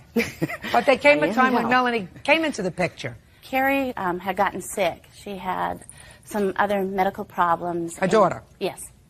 Melody, from what I understand, stepped in to help Carrie with the dog. And when was that? I'm not sure exactly when, because Carrie and I were not talking after November because of Melody. Why? When I went down there for my son's trial, I had stayed with Carrie, and Melody has nothing but horrible things to say about my son to my face on a regular basis. Even when she put on my wedding, that's all I heard about. Oh, okay. So the mother was angry at your son? Exactly. And she had interceded a letter from my son to Carrie, and she said that if Carrie's plan was to be a jailhouse bride, she wasn't going to have no part of it. She was going to give her an ultimatum that she wasn't going to take care of her child and the dog and everything if this is what her daughter's choice was going to be. I went and I, you know, told Carrie what she had said. Carrie confronted her mom, and Melody twisted it and said that wasn't what she said, and then, you know, Carrie wasn't talking to me. If you had a daughter, would you want her to marry somebody who was in jail? No. Of course not. No. Because you would think that that was a bad choice. Exactly. So how many months did the dog stay with Miss Marine before you asked for the dog back? April is when I found out she gave the dog away. So Now, it was like 7 months. Now, what I'm asking you, so you knew that Miss Marine had the dog for 7 months. Not her, Carrie. How many months did you know that she had the dog, not None. Carrie? None. At all? None. Okay. And she actually had the dog for how many months? Between 8 and 9 months. After your daughter couldn't take care of the dog anymore? My daughter never took care of the dog. So that means that for 8 or 9 months you weren't checking on this dog regularly? Oh, yes, I did. Well, who did you check with the dog? There's a mutual party that was taking care of my wiener dog. You mean a dachshund? Yeah. Why wasn't the dachshund with you? My husband and I had just gotten married, and we lived in an apartment. So you couldn't take care of these dogs anyway? We were in the process of purchasing a house. So there was a period of time when you could not take care of not only this dog, but you couldn't take care of your little dog because you were in an apartment. Is that right? Yes. Okay. So get over it. This wasn't a dog that you were attached to? This wasn't a dog that you were responsible for at any time, physically, you're just suing her about this dog because you're angry at her. No, she has no right to take my son's dog. This is about my son. Stop worrying about your son. Let your son worry about getting his life together. Well, he is doing that. Well, that's good. He's in rehab, and he should worry about taking care of himself, not a 90-pound untrained pit bull. Judge Judy continues in a moment. Her son's girlfriend, Melody Marine, owes for the return of a pit bull named Samson. Melody claims Kim is angry because she is seeking custody of their granddaughter. Madam, devote your energies to rehabilitating your son and perhaps engaging your granddaughter in some sort of a relationship before you ruin the relationship that you have totally with this lady, who it appears to me, at least based upon what I read, has filed a petition for custody of the child. Is that right? Yes, ma'am. Temporary. Well, somebody's got to take temporary custody of her. I have a letter here that clearly shows what Melanie's intent is towards my son and towards me, you know. So, now let's get to the expenses of the dog that you're talking about on your counterclaim, then I'm going to read the letter. You have a counterclaim because you want the cost of the food, etc., for the dog, is that right? That would be nice. Well, it would be nice, but she's not responsible for that. You chose to keep the dog. As far as I'm concerned, you could have given the dog away the day it came into your possession. What happened with your duck? In the morning when I go out to open up the chicken coop and feed them and let them out for the day, Samson's just charged in before I did and kind of head-butted the duck and smacked his head on the back of the chicken coop, and his eye just gradually swelled and festered and eventually had to be removed. So that you have to understand that Samson was your responsibility, and if you were in any way negligent in taking care of him that allowed him access to the duck, that's not her fault. Now,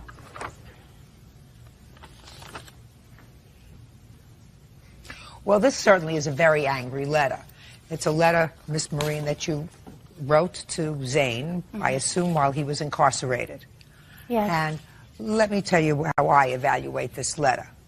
Your son and her daughter, who she refers to in this letter as a bunch of miserable dopeheads, she refers to her own daughter that way, created a child that she now has to take care of. You have other children? My children are grown. I have another grandchild. How old is your other grandchild? He'll be 6 next month. Who does he live with? His mother. That's what's supposed to happen. You have children who are in their 20s and 30s, and they choose to have families, and they come and visit every Sunday or every other Sunday, and they spend 2-3 hours. They mess up your house, and then they go home. They don't come to live with you when they're 2 years old. You're having a wonderful time. You got a new husband, you got a new house, you're moving, everything is nice, and she's getting up at 3 o'clock in the morning, and she's taking care of kids who have the stomach flu and virus and daycare and all this other stuff, because 2 young people who didn't know enough to use adequate protection had a baby and happened to be 2 drug addicts and said, oh, I'm not, somebody else is going to take care of my problem. So your son, instead of writing from prison and saying to her, thank you for taking care of my child. If there's anything I can do, keep tabs on what it is that you're spending. I can never repay you, but at least I can help when I get out, is very interested in his dog. Who's got my dog, and who's going to take care of my dog, and you've got my dog, and I want my dog back. And she says in the letter, before you ask about your dog, why don't you ask about your daughter Lark? Oh, he did. No. That's her. No. That's her Much later on in the letter, clearly. Before you get angry. She has a restraining order against us. Well, there must be a reason for that. I haven't done anything to her. I have no restraining order. She said she has it hasn't been served. It never got served. She said she has no restraining order. What I'm telling you is, I think that you should start to mend fences before you build barriers. This lawsuit is a barrier. You have no case anyway. And I think the long-term picture that you should look at is that it's quite probable that this little grandchild is going to require 2 sets of grandparents to help raise her, unless her parents get their acts together. And so far, I see a mother who checked into rehab for 35 days, which isn't enough time. I hope that your son does better in his program, because certainly he probably has a jail term hanging over his head if he doesn't. Yes. In any event, You two ladies, if you're smart, are going to get together for the sake of this 22-month-old baby who probably will need you.